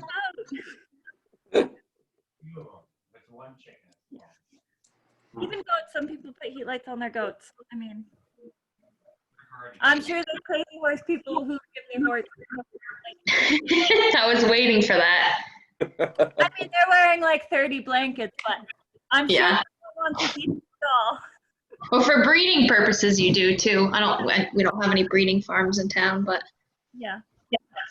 But you never know what people are gonna do. yeah. It would be good to know where they are, or if like a horse got out or a goat. I mean, that's danger to passing cars. Not necessarily. I mean, a chicken is not gonna total your car, but a goat or a pig or a horse or a cat that could injure someone if it got loose. And if you see a loose cow on the road, you probably wouldn't know where it is. So that Townsend, I think you mentioned, that town employee goes to each farm and just makes sure that their fencing is. Yeah, make sure they have a house, they're fed, and he does a count of how many are there and where they're structured. Gotcha. And some of them, like when I lived in Pepperell, you had to have a manure management plan. You had to be so feet off of the property line, away from water. I mean, they checked everything. So that's where I think, it sits more or better with the Ag Commission because we're familiar with those bylaws where I'm not saying anything against animal control. I'm just saying I think they have a lot more important stuff to deal with, a dog bite or those type of issues for someone going and checking, okay, do you have your manure management under control? Are you X amount of, the different things that we talk about from an ag perspective. And then one thing I just wanted to note, what amazes me being a right to farm community is that our police officers are not equipped with any type of a halter, a lead rope, or anything in their vehicles. So I don't know if Mary Ray, when you look at the grants, I know this is a different topic, but the grants from the state MAAC, if there's anything like that, they know they have to call animal control to come out if there's a loose horse or something. So we had the police here for, they were doing something at the end of my driveway, and I had asked, because the guy didn't realize that I was out here, the police officer, and I said, hey, do you guys, do you have halters? Do you even know how to catch horses if they're loose? And he's like, no. And I'm like, well, I would put on a thing about haltering and catching stuff like that. But I think that's something, if we want to put it to the end as a discussion, is also just educating the law enforcement on, or make sure they have a halter and a lead rope in the trunk.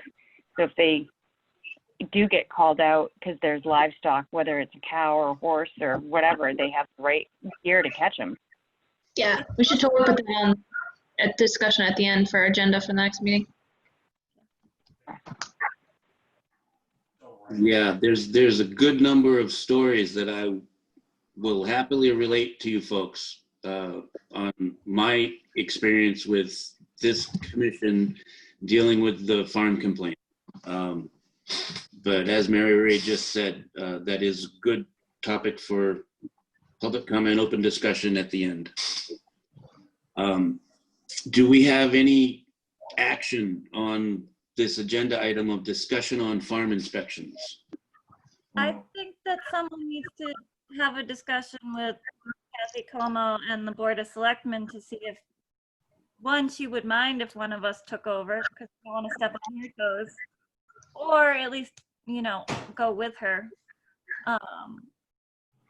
And then obviously whoever does the inspections would need to be appointed to do them. And I wonder, do we know if she has any type of previous data around the numbers of inspections? How many passed, how many failed, of the ones that failed, why they failed?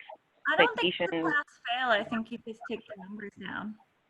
Yeah, I think it's just numbers and locations I always thought it was strictly for the fire department. I think the state likes to know who has what. Well, we're kind of speculating at this point. As was mentioned, I would love to reach out to Kathy Como. I would like. Because if she does them, we don't get those numbers either. Don't you want to know who's farming in town? Don't we want to know what? How many people are farming in town? Like have an accurate count? I would love to. We could update our farm map that way. That would be awesome. Yeah. Yeah. And then give the numbers to her so she has them, and then everyone's got them. We're all safe. Everyone on the board. Yep. I think it would be beneficial for everyone. I don't see why she would deny it. I don't think it would affect her salary in any way. I think it's just a matter of someone talking to her about it. No. Well, you know what? I really don't like having this long, drawn-out discussion about a specific person without them being here and without having invited them.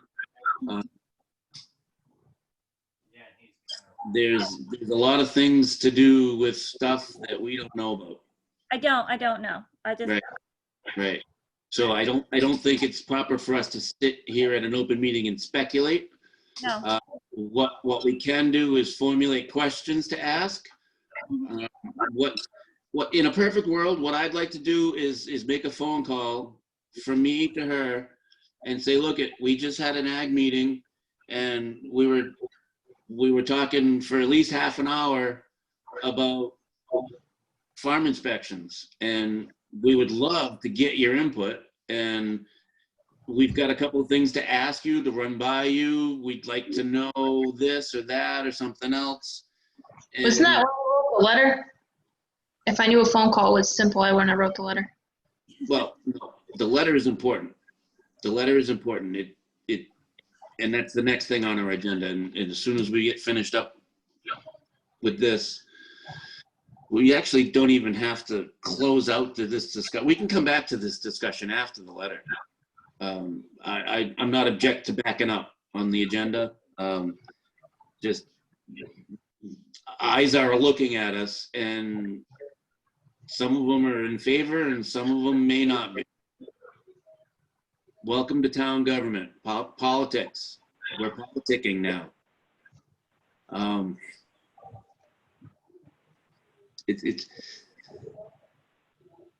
If nobody has any, go ahead. I'm sorry. I was just gonna ask Mary Ray, can you resend me the letter? I don't have it. Or are you gonna share it so we can read through it?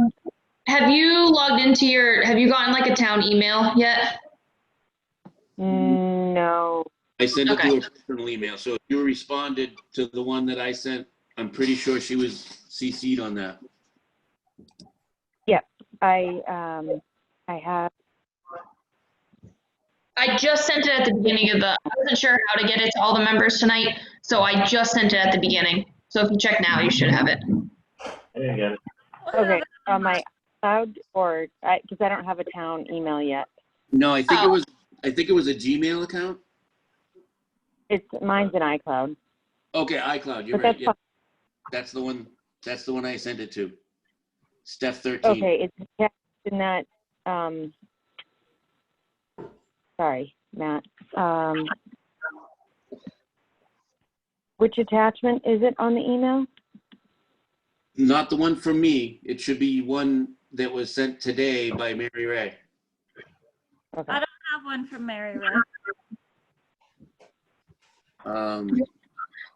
Are we allowed to send it to personal emails? Do you want me to just read it and then we can forward it to everyone to their personal emails? Are we allowed to do that? I don't think we're disallowed. And in the case of new members, it's kind of a necessity for distribution of information for the meeting. Hopefully, we will eventually get everybody on town emails, but Well, I think I'm in favor of having Mary Ray read it if she'd like to read it. I mean, then that way everyone kind of has it. Yep. Yeah. You might, while I read it, you might be able to, Matt, where you're the host, you might be able to put it in our chat, the group chat as a file. And then people, because it's just a PDF, people might be able to pull it up. Or Yeah. I Oh, he save can it. screen share it if he pulls it up. Oh yeah. There we go. If you screen share, Matt, then and you just pull it up. Yep. If he's on it, yeah, perfect. I haven't done this yet, and I'm not sure I can. I'm right now. I'm using my iPad, and I'm not sure. Let me see. So on the Zoom, Matt, at the bottom is the green square with the arrow, and it says share screen. So if you open up the Word doc, and then when you go to share it, you should be able to pick the Word doc to display. Yeah.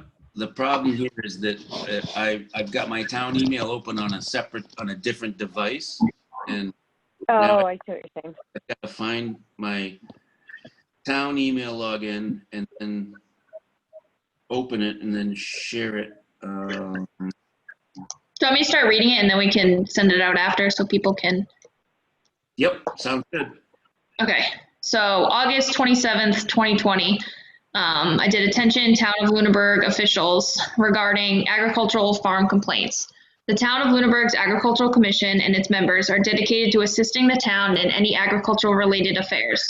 Our members are active within the town's farming community and are eager to use their experience to assist the town's farmers. We would like to improve our relationship with the Lunenburg community and its farmers, as well as increase our presence within the town.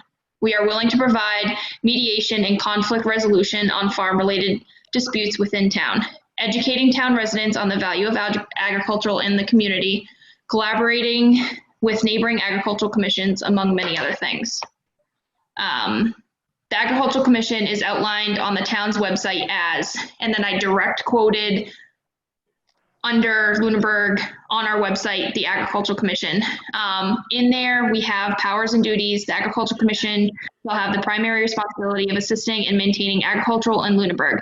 The commission shall administer the right to farm bylaw and withhold additional responsibilities as charged by the Board of Selectmen. The commission is the component of the state's Sustainable Development Program, thereby helping Lunenburg become eligible for various state grant programs. The Agricultural Commission can oversee, operate, or run the farmers market. The Agricultural Commission shall, this is still all quoted from our town website. Commission shall develop a work plan to guide in its activities. Such activities may include, but are not limited to, the following: encouraging the continued pursuit of agriculture in Lunenburg, promoting agricultural-based economic opportunities in town, mediating, advocating, educating, and/or negotiating on farm issues, working for the preservation of prime agricultural lands, and pursuing all. It's just rambles on about what we're supposed to do. So I closed with, the Agricultural Commission would like to bring forth to the town that its members are more than willing and ready to execute its powers and duties as outlined by the town. For further information on agricultural commissions, please refer to, and I put massagcom.org. Please contact the Agricultural Commission Chairman Matt Allison. I put your town email if we can be of assistance or if you have any questions, concerns that we can address. We look forward to working with you to serve the farmers of Lunenburg and the community. Good. Wow, Mary Ray. Nice job. That was awesome. Perfect. Perfect. Wow. But I want you guys to be able to get it and look at it and check spelling, check all that.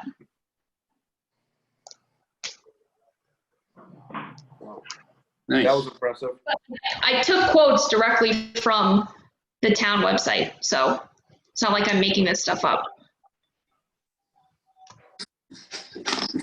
All right, that is excellent. I very much appreciate the time that you put into this. What I might recommend is that everybody take the time to look it over and comment on it, and everybody can send comments and feedback to me, and then I can incorporate everybody's comments into one document with markup, a PDF markup. We can possibly schedule a meeting. We don't have to just meet once a month. We can have special meetings. We can schedule meetings. The only downside right now is the COVID stuff. We have to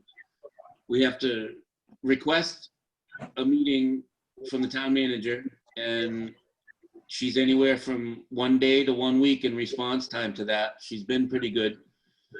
Then the agenda has to be written, submitted, and it has to be posted 48 hours before the meeting. So, Hey, yes. Matt, I have a question with the meetings. Is there any way, is it legal, could we meet outside, like social distancing, like say like the Ritter building where the farmer's market is, could we meet with masks and, the whole shebang? Could we meet and have a meeting? That's not a bad question. One that I'm not quite sure who we should ask, but I have,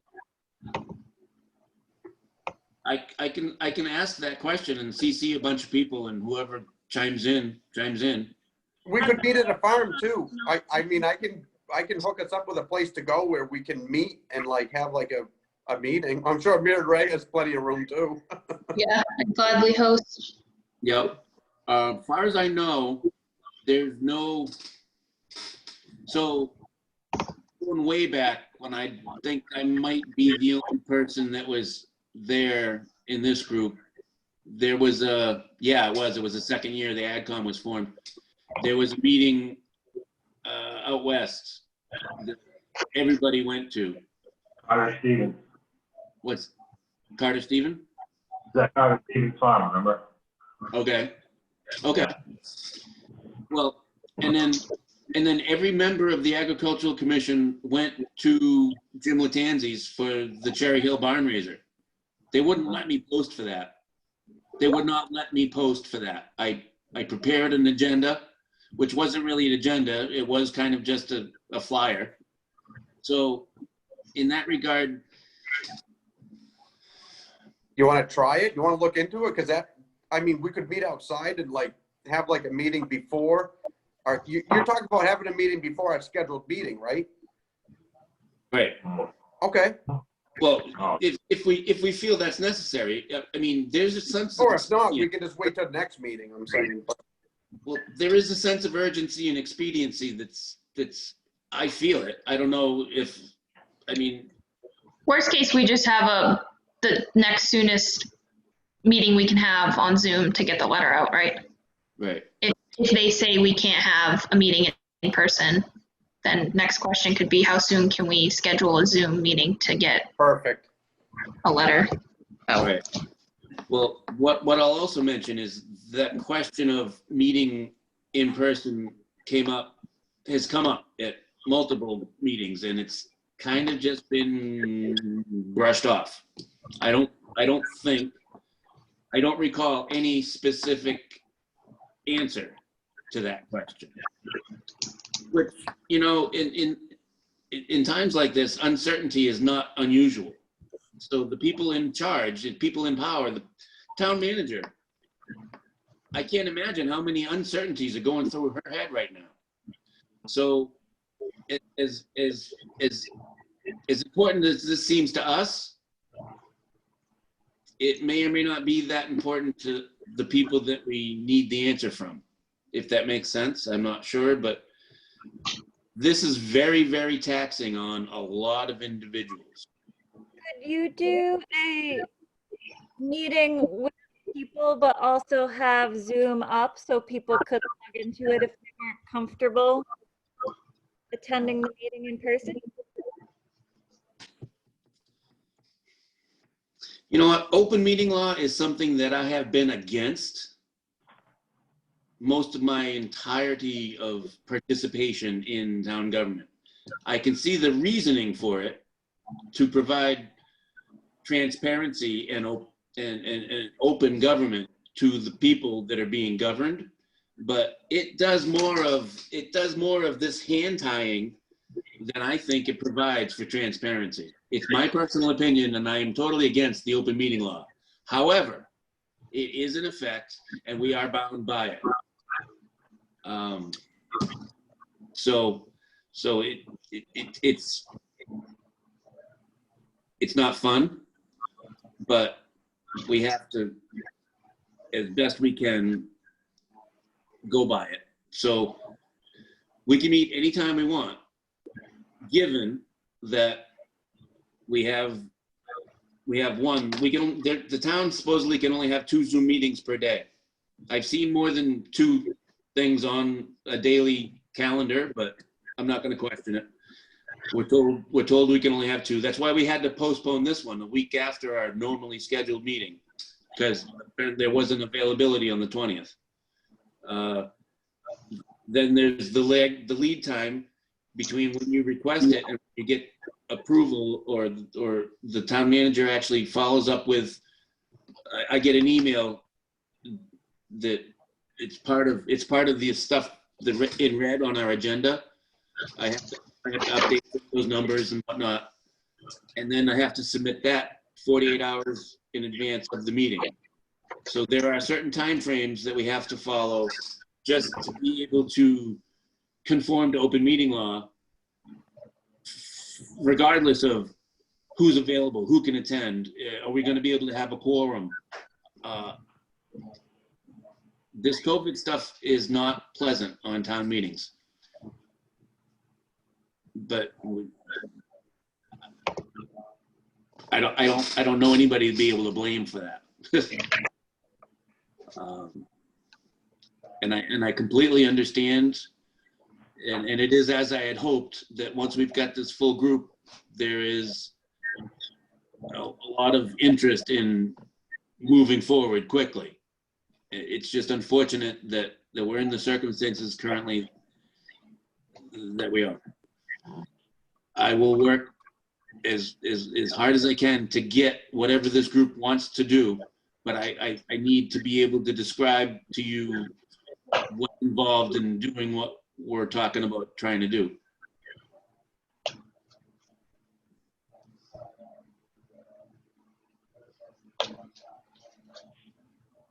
So, that being said, and having heard that beautiful letter, I think that every individual needs to sit down on their own and read the letter and proofread the letter, error check, spell check, make sure it's specifically correct. And not that I doubt you, Mary Ray, but this is something that we're all going to agree as a group. This is how all of us feel. And depending on who it goes to. And personally, I think that this letter should go to the Board of Selectmen, the Select Board, however they want to call themselves, probably the Chief of Police, the Building Commissioner, the Town Manager, probably Adam Burney as well, the Land Use Director, Animal Control, So that's 6. So that could be something else that we make comments on. And because of open meeting law, we can't individually talk about it. So everybody's comments need to come to me, and then I can prepare them to present at another open meeting, and then we can discuss them again. This is part of the reason that oftentimes it's said that municipal government goes really slow. It kind of does. So welcome to it. And I'm glad you've all volunteered. Not sure you all understood what you were volunteering for, but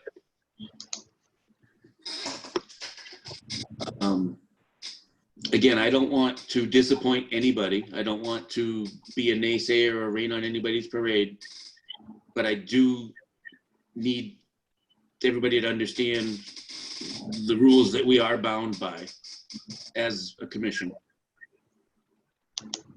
So, great letter. I look forward to everybody's comments. And does anybody think that this needs a special meeting? Should we try to get another meeting in 2 weeks? I would. I don't think we need to wait around for a month. Sure. Okay, so I don't think we need a motion in a second. I can just take a poll on who wants to schedule a meeting for, what do we, two Thursdays from now? Is that? So September 10th? Yeah, I agree. I'm good with Me that. too. I second. Okay. Basically, I'm just going to ask everybody if they can, if they're in favor of that and they can make that meeting. And I'll get a hold of Jorge. Okay. Yeah. So, Mr. Stover, Yeah, I agree. Do I need to make a motion or do I disagree? no, I don't think we need to move in second for a special meeting. I just need to make sure that everybody thinks it's prudent and that they're available. Yeah, they should be available. Okay. Greg? Yes, I'm available. Okay. Mary Ray? Yes. Kira? Yes. Stephanie? Yes. Excellent. And I will make myself available as well. So, and that's given that I can get that. So I will, tonight. What's the date, Matt? September 10th, but that's not guaranteed yet. I still need to confirm that that's available Okay. for a Zoom meeting. Okay. And I've got plenty of time to meet the statutory 48 hours of advertisement. So now that we're all available in agreement. Wait, if it's not available September 10th, what do we do? Because it's virtual. I mean, you're saying it's not available if it's virtual? I'm just confused. So It's very small. the town, yeah, as far as I know, it has to be virtual. And Right. in the town, my understanding, what I've been told, is that the town cannot have any more than 2 Zoom meetings on any given day. Okay. So let me first look at the calendar and see if there's anything already scheduled for the day. Could we change the date if that doesn't work? Sorry, I'm just thinking, sorry. No, we could, but that would kind of be deliberation, and we're not supposed to do that outside of an open meeting. And if Okay. then we'd have to wait till the next one. Actually, because we're a week later than usual, going to the 10th, that's only going to be 1 week before our next regularly scheduled meeting. The 10th is open so far. Oh, are you looking at the calendar? Yeah, it's open. Okay. So regardless of whether it's blank from the town calendar, the request for that date could have already been made. They just haven't made the agenda yet. Like I try to request these meetings at least 2 weeks in advance. from the town manager, and then technically I have until Tuesday to get the agenda to the clerk's office and have it posted. Okay. So when would we know if we can meet the 10th? I can send an email that's just communication to everybody saying that we're good, we're on for the 10th. Does that work for everybody? Yep. Okay. Well, it's gonna have to, I guess, honestly. So Matt, Matt, some days in August, there's 3 meetings. You have like a TCP design, you have a school, and you have a historical commission. So I know. all 3 of those cannot be Zoomed because it's only 2 a day. I know. So I know. I haven't asked. I did mention that. I said, I've seen 3 things on the agenda, on the calendar, but what I've been told by Heather Lemieux, who was our town manager, is that we're only allowed 2 per day. And I mean, I can ask her. I mean, I don't have a problem simply asking the question. Okay. And I can put it just like that. Like, well, I've seen 3 items on 1 calendar day. yeah, there's a couple of them. There's a couple days. in Yeah. August. I know. All right. So we're going to go for September 10th then. Yeah. Okay. And if it's a problem, what do we do after that? We'll just wait the extra week for a regularly scheduled meeting. Okay. And in fact, what I've been thinking about, and I haven't done it yet, but I'd like to think that I'll do it the next time, is go 2 or 3 months out and get the 3rd Thursday Zoom meeting, because we don't know how much longer this is going to be required. I can almost positively say it won't last forever, but that might not even be true. Yeah. Okay. So,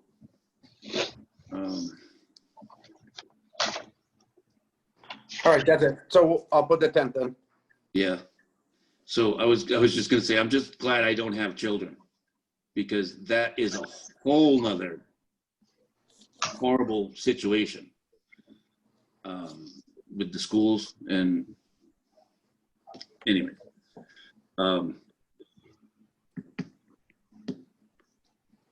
so I will try to get us on for the 10th, and we can discuss this letter.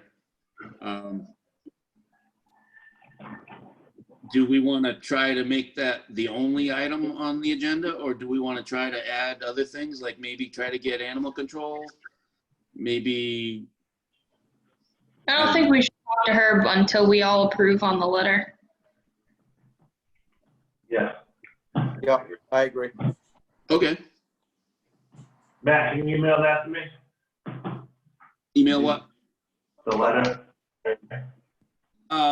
Mary Ray emailed it to your town account. No, I just checked. There. You sure? Because mine she said she forwarded it to the email that I'd sent, and I sent it to you. It was just a reply. Yeah, I don't have it. Okay, no, I can, okay, so who else didn't Yeah, get? no one else got it. Maybe it went to you, Matt, since you were the sender. I didn't get it on my Lunenburg one. Oh, yeah. That's- Matt, only went to you. You have to send it. Oh, you're right. It did only go to me. Okay. So I'll have to save it to my drive and then forward it to that. Yes, I will send that out. 10. And send.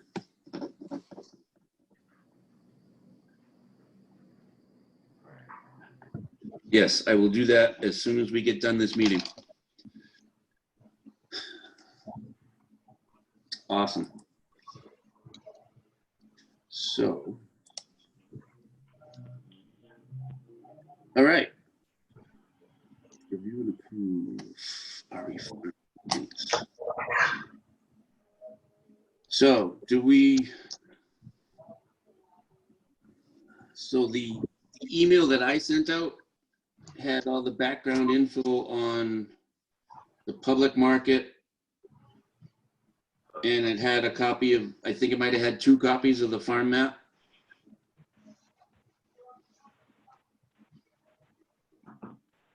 Yeah. Please put something. Okay, so I've assumed that we're finished off with with the letter item, agenda item. Yeah. So we're gonna schedule for September, we're gonna try to schedule for September 10th, and I'm gonna send that letter out to everybody. Okay, Yes. so the ongoing items, I don't know how much interest there is in discussing any of them. Can we bring up the farm app? Okay, Let me look at it. Where's the email? So you created this, correct, Matt? yes, so there's one of them that's a really large file. That's a Yep. scan, that's a scan of something that I created that I no longer have the digital version of, but it won't be that hard for me to recreate it. And the second one is the one, I do have the digital file for that. So I've got the actual DWG because made it in AutoCAD. Okay. Let me pull it up.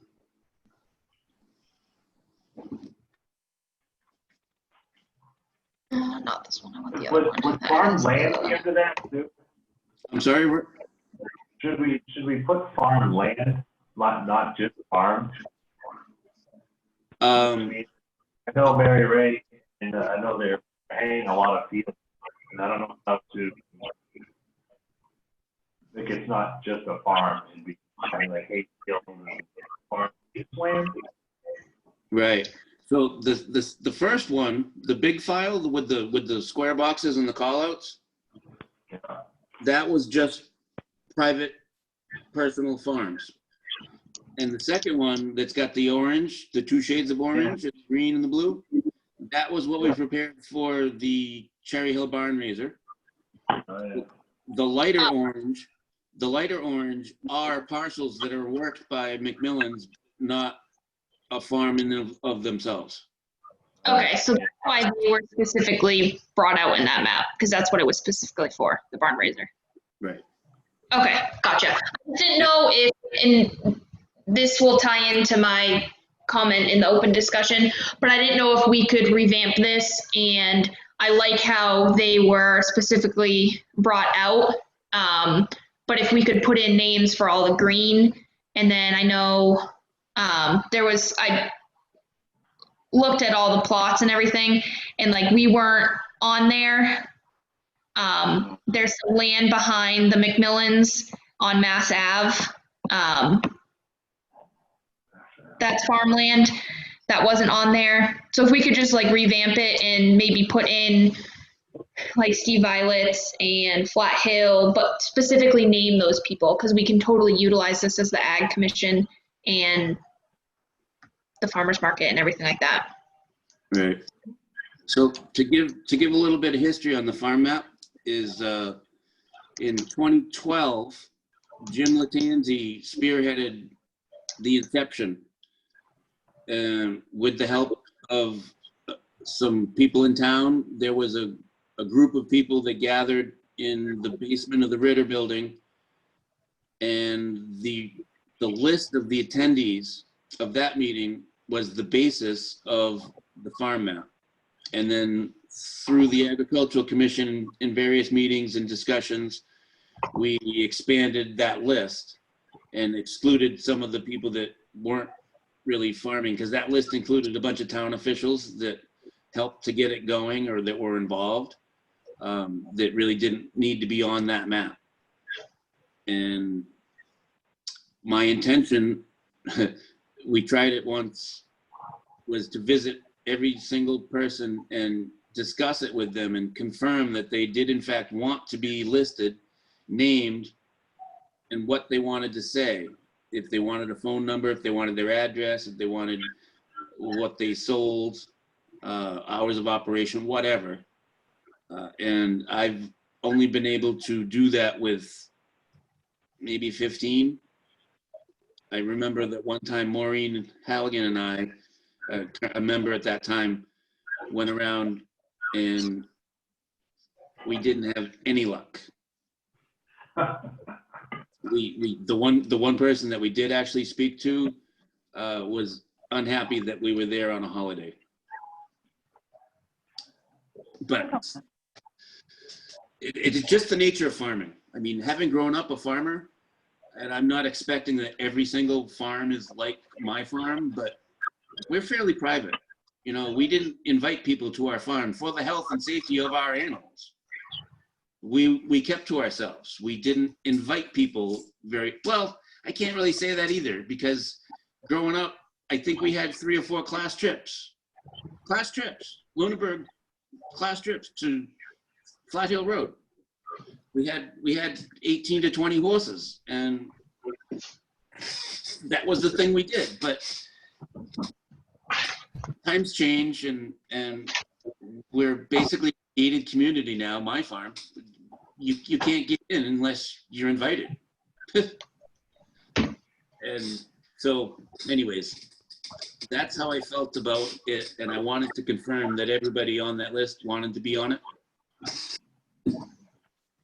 So and that's just me. That's my personal feeling and opinion. If anybody feels differently, please say so.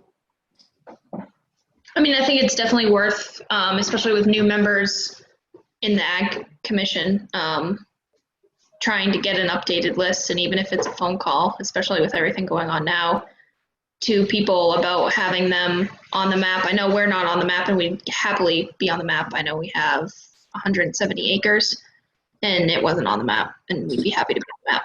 So we can start there. I'd happily reach out to others. I just think it's a good thing that the town can utilize.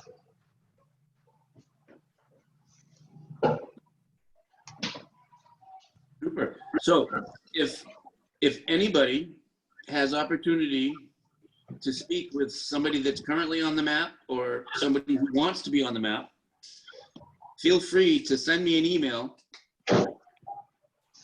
about multiple farms or just one at a time. It doesn't matter.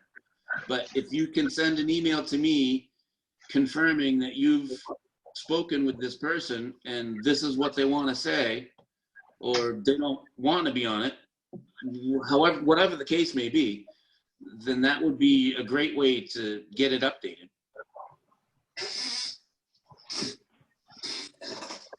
I don't have a problem with that either. Like I said, I'm really anxious to harness all this positive energy. I think once we get coordinated, I think that we'll gain some momentum that will be hard to stop.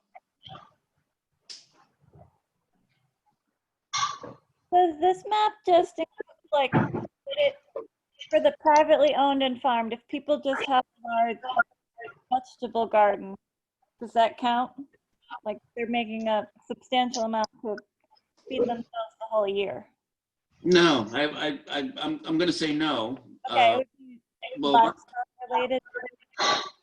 Well, my understanding of the intention that was originally the intention of that map was that was showing people that were involved in commercial agriculture. Okay. So if somebody's got a couple of chickens and they give their neighbor some eggs, I don't think that would count. Okay. If somebody has an egg stand at the end of their driveway, mm-hmm. I don't see any reason not to. Okay. I mean, that's kind of. So if they have if they're selling veggies at the end of their driveway, that would count too? Sure. Okay. Or if they're a vendor at the farmer's market, yeah. If they've got a farm stand. Mm-hmm. So the farm stand option is another intricacy of the physical acreage of a farm versus the activity of farming. Mm-hmm.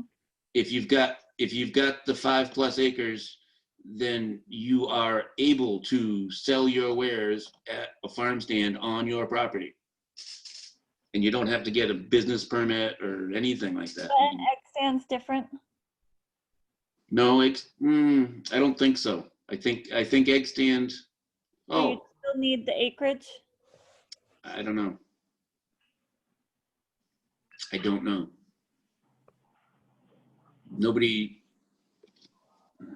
I thought you needed the acreage I thought you could sell unprocessed things like eggs and vegetables, but once the vegetables are cut, then you need,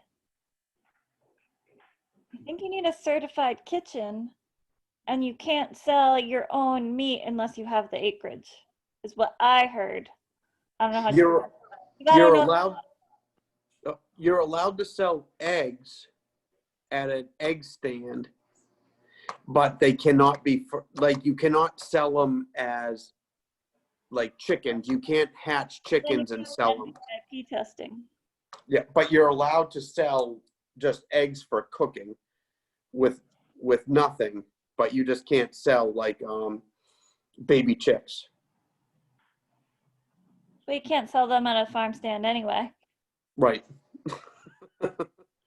You can't sell them as like fertilized eggs as for hatching. Like Yeah. you can't hatch them. Yeah. Well, then you just need your chickens tested, though. I don't think you need acreage to sell birds. They just need to be state tested. To sell birds, yes. Or Yeah. fertile eggs. Or for what? Fertile eggs. Fertile eggs. Okay. Yeah. Yeah. But to sell eggs for like consumption, you're fine. So there's no acreage requirement? I think that was the No. question. Okay. No. But if you sell them in a market, they have to be refrigerated. They have to be in a cooler, like cooled to 40 degrees, and they have to be labeled with your name. Two And ways to get a hold of you. New That's egg, carton, right? You're not allowed to recycle. And right, new egg carton. They have to be new egg cartons, and two ways to get a hold of you. So your farm name and like an email or a phone number. They don't have to be graded? No, you don't have to grade them. Okay. They only have to be graded if you sell them as grade eggs, like it's graded as size. Right. So, yeah. Okay. That's it. That's about that. What about veggies? They have to be graded. No, but are you allowed to sell them? So the veggies, as you mentioned, it has to be a kitchen, either a residential kitchen or a commercial kitchen. Yeah. To add Not if value. you sell veggies from right from the land. I'm sorry? If they're not cut or processed in any way, I think you can sell them. Right. If you sell veggies straight from the land, it's the same as like maple syrup. If you sell something that is not inhibited with any kind of chemicals or any kind of interference, then you can sell it any way you want, as long as it does not have a contamination. So like maple syrup, you can sell maple candy, you can sell maple butter. As soon as you get into like maple hard candies, you have to have a commercial grade kitchen because that requires glycerin. Anything that comes from anything natural does not require those recommendations because it's an all natural product. Like maple syrup comes straight from a tree. And There's honey. nothing is involved in it. You know, maple syrup, maple butter, maple sugar, it's all from a tree. It's just different temperatures. As soon as you add something like a peanut, sugar, water, anything, as soon as you add something to that product, now you become a commercial kitchen. That's what happens. You can sell cucumbers, but you can't sell canned pickles. Yes, because if you add something to the canned pickles, like vinegar, Yeah. like now you're adding a product to a natural product, and it has to be like basically FDA approved. Yeah, that's the tricky line. All natural, you're fine. If you grow tomatoes straight from your garden and you sell them, you're fine. As soon as you put a tomato in a jar and you add sugar or anything or salt to it, now it has to be regulated. I really miss Maureen. Yeah. So a lot of the stuff I agree with that you just said, but some of the stuff it goes against my understanding. So there's certain things like maple and honey and milk that Yeah. have special regulations. in general, you are not allowed to process anything outside of a residential or a commercial kitchen. The only thing that you're allowed to process in a residential kitchen is non-potentially hazardous food, stuff that can sit on the counter all day long. Now, somebody mentioned pickling. Pickling, although it can sit on the counter all day long, is not included in the non-potentially hazardous food list because of the potential for the acidity to be off. Because you added something to it. Well, no. Okay, so you don't sell honey without processing it in some way. You have to extract it. You have to cut the comb. You have to extract it, spin it.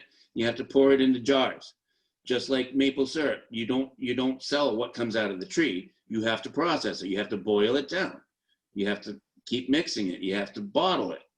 Yes, Okay. but you're not adding anything to it. Like maple syrup is a pure product from pure maple sap from a tree.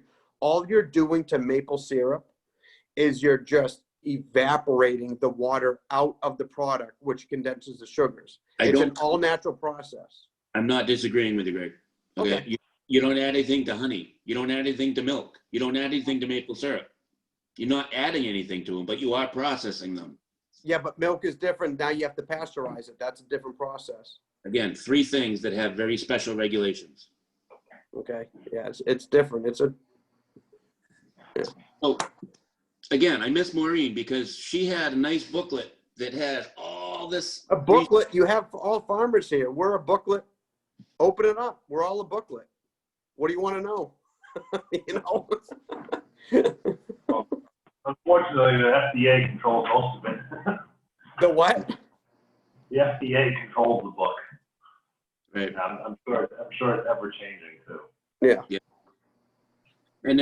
And then we have lovely agencies like Neshoba Board of Health and our local Board of Health that can interpret those or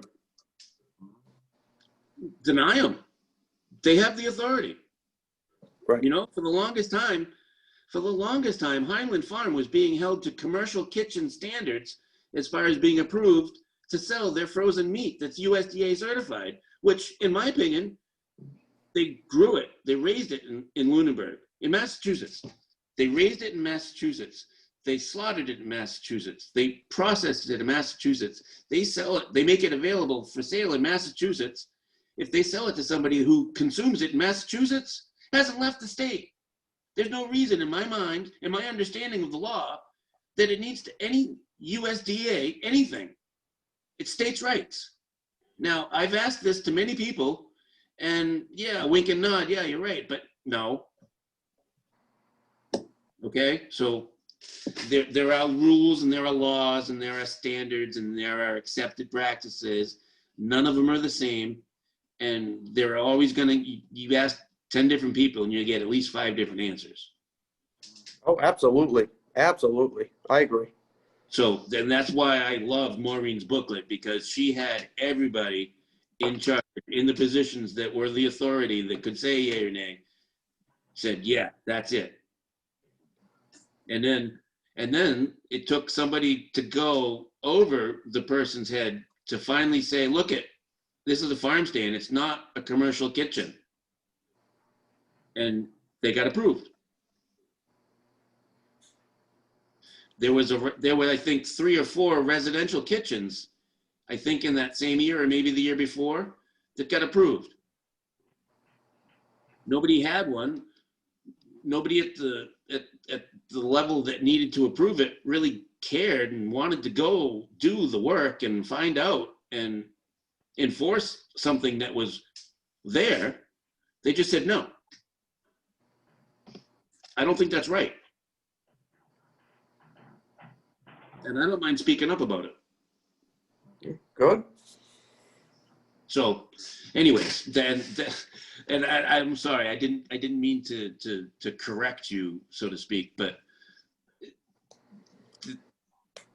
the powers that be have agents, and the agents have sometimes agendas, sometimes they're just doing what they're told. We're a society of laws, and it's good and bad. Because, just like the current, I'm not even going to get into it, but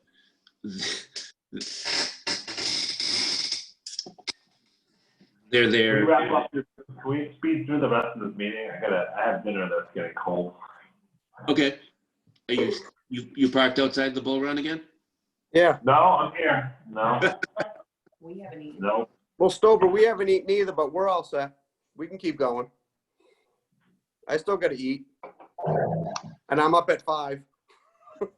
So, I Me mean, too. unless anybody has anything pressing, we're on the ongoing items, and the thing that I'd like to focus on is getting public market to town meeting. Other than that, I mean, the AgCom asked for holding lands. I think that's just BOS. So I think that could be combined with the presentation of this letter to the Board of Selectmen. Might as well get a few things done in one agenda item, one appointment. So we've decided to try to schedule a special meeting on the 10th, and then we've got a regular meeting on the 17th.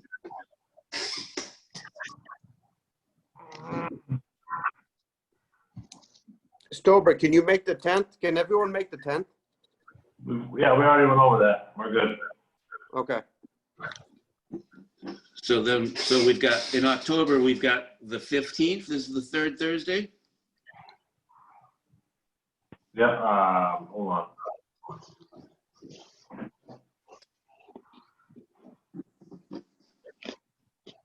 Seventeenth, third. Okay, so we've got September 17th, which is 9. That's why I was missed.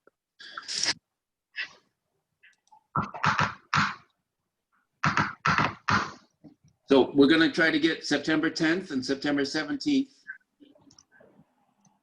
Yep. And then for October, we're gonna try to get 15, right, which is a regular third Thursday. I'm back on Shania's phone. My phone died.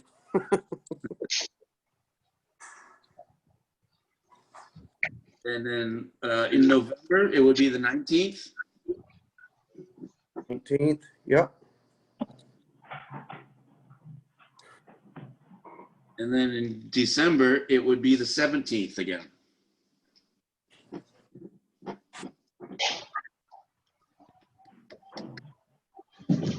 I can try to get all 5 of them for the Zoom. And hopefully we won't need to use them all. Hopefully we can go back to somewhat regular face-to-face meetings. An out, Matt, to be outside. I mean, I don't know how everyone else feels, but I mean, I'll wear a mask and be a distance if everyone else feels comfortable. Well, if you don't feel comfortable, then don't go to the farmer's market. Exactly.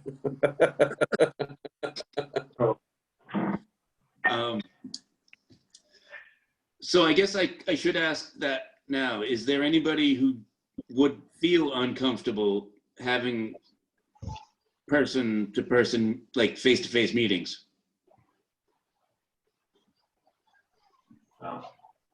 No. Okay. Because I'm kind of anxious for that. I feel that this is very unproductive in numerous ways. I mean, this is not the only meeting that I've been involved with, and I don't think they're as productive as they are in person, but more so for us, I think, because we're hands-on people anyway. But I jumped ahead of our public comment open discussion, and I set our next meeting date, and I set the few coming up. I'll try to get those scheduled. And so is there any public comment or open discussion? I just have one more thing that I think we should put on the agenda for next meeting, whether it's doesn't have to be the if we get the 10th, it could be a regular scheduled next meeting. I just would like to visit having a Facebook page for the Agricultural Commission and having it possibly take over the Lunenburg Farmer Directory page. I understand the open meeting law regulations, but if there's one person in charge of Facebook page, there's no quorum. There's one person. Even if the Ag Commission felt there need to be two people, two admins, we're still not at 3. We're only at 2. Northampton, Stowe, Groton, Littleton, Rutland, Franklin, Westminster, all are towns that have Facebook pages for the Agricultural Commission. They utilize them for, like Ryan said, it could be a social media post to see if there would be any interest in the town market. Things like that. They're sharing farmers' Facebook pages, which is kind of like the farmer directory page, but it has, if you want to say, some authority behind it, but it's going to share the markets page. I know the market has a Facebook. If you look at Westminster's Ag Commission's Facebook page, they have 2 separate, one for their market, one for the Ag Commission. The Ag Commission shares the farmers market posts. They can share things like when the barn raiser event happened. They can post that, they can share it. It's just to help. We're here to preserve and promote the farmers in town. And a huge thing right now is social media. Everyone knows that. We could take it 2 different ways and go website, but that costs money. Facebook's free. So I think we should put that on the agenda to maybe vote, see if we can get it through the town. Yeah. And since I'm going ahead with the idea, I'd be happy to run it for the Ag Commission. Okay. One thing that I will mention on that is that, and it's been mentioned, this has come up before. And it's not even specifically about the AgCom having a Facebook page. It's about deliberation on Facebook. Is that nobody's really gotten alarmed about it, and I'm not sure how often it's happened. But if even if only 2 members comment and a 3rd one is aware of it, then that's. But how are these other towns getting away with it? I mean, there's got to be some common, you know what I mean? And it's not just one other town. There's multiple towns. Littleton has one. You know what I mean? Groton. Yep. So it's happening. I wasn't aware of that. And if you, well, yeah, I can. Definitely, it's totally useful for the Ag Commission and all the farmers in town. Definitely take a look, like everyone at all. If you're on Facebook, all you have to do is type in the search bar. You can look, just type in Agricultural Commission and all these towns will come up. Click one of them. Westminster has a great one. Groton, just see how they utilize it and you'll see how it works, and it can be super beneficial. Rutland's is awesome. I'm sorry, Ryan, what? Rutland's AgCom is great. Yeah. And I don't know, theirs is named Friends of Rutland Ag Commission, so I don't know if that's how they get around their towns. Choose that, which is kind of how Sheena and I went about it with just starting the farmers directory, because there's definitely a need for it, but just having the authority behind it being the Ag Commission and being able to post about other things would be beneficial. So I'm glad you mentioned that. Friends of the AgCom, it's probably a nonprofit. You got the Lunenburg Library Committee, right? That's a town group. But then you've got Friends of the Library, which is a nonprofit. They're not bound by open meeting law. So they can talk about the open meeting in a non-binding manner. So again, this is all my understanding, and it's not, I'm not the end all to anything. I don't know everything. I certainly don't. But a lot of this stuff has been brought up, and I'm just reiterating what I've heard or been told in response to when it came up before.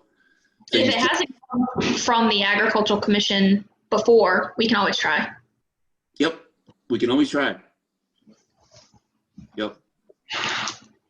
You don't know until you ask. All right. So I've got a few tasks. Mary Ray's got a few tasks. I think Ryan has a task.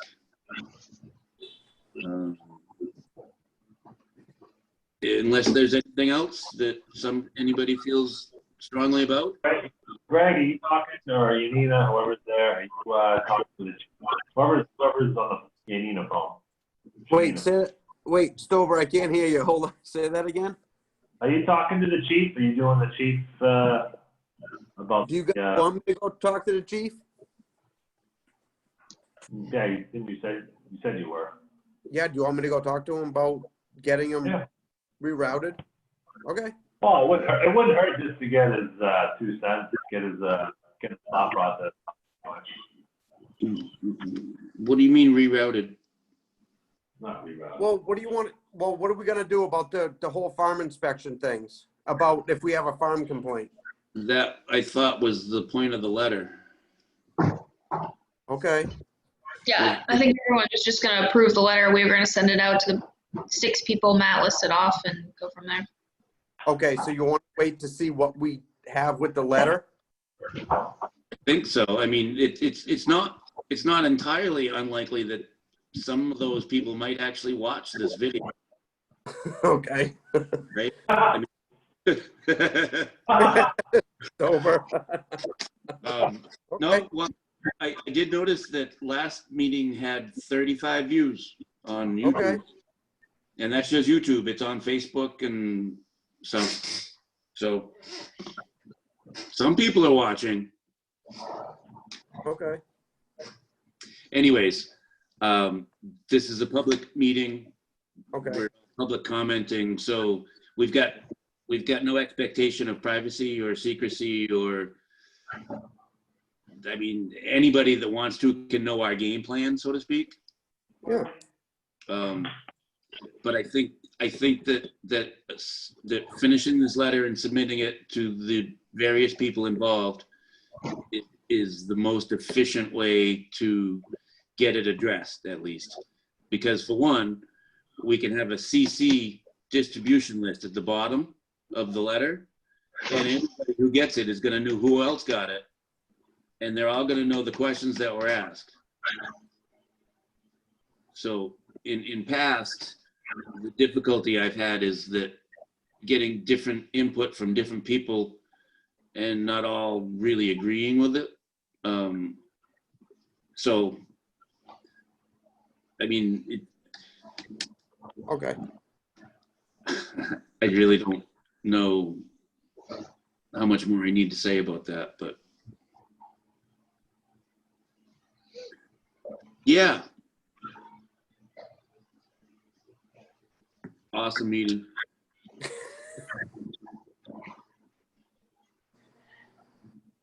I don't know if we've beaten our record yet. I don't think we have. Motion to adjourn? Fair enough. Is there a second? Second. Excellent. Is there any further discussion about adjourning? We will have to ask all in favor through roll call. Ryan Stober. Aye. Greg Burns. Aye. Mary Ray Holman. Aye. Kira McClellan. Aye. Stephanie Schofield. Aye. Excellent. And an aye for myself. I think I excluded that I don't think I did roll call last time to adjourn. Somebody should check on Jorge. I think he's still in the field. I'll give him a call after this. Make sure he's okay. Okay. All right. So we have officially adjourned at 9:54 p.m. I thank everybody for participating and coming and showing up and being active and volunteering and doing your part. Thank you so much. Thanks, Thanks, man. guys. Have a great Bye, night. Everyone. Bye. Bye, guys. Aye. Call Mary right.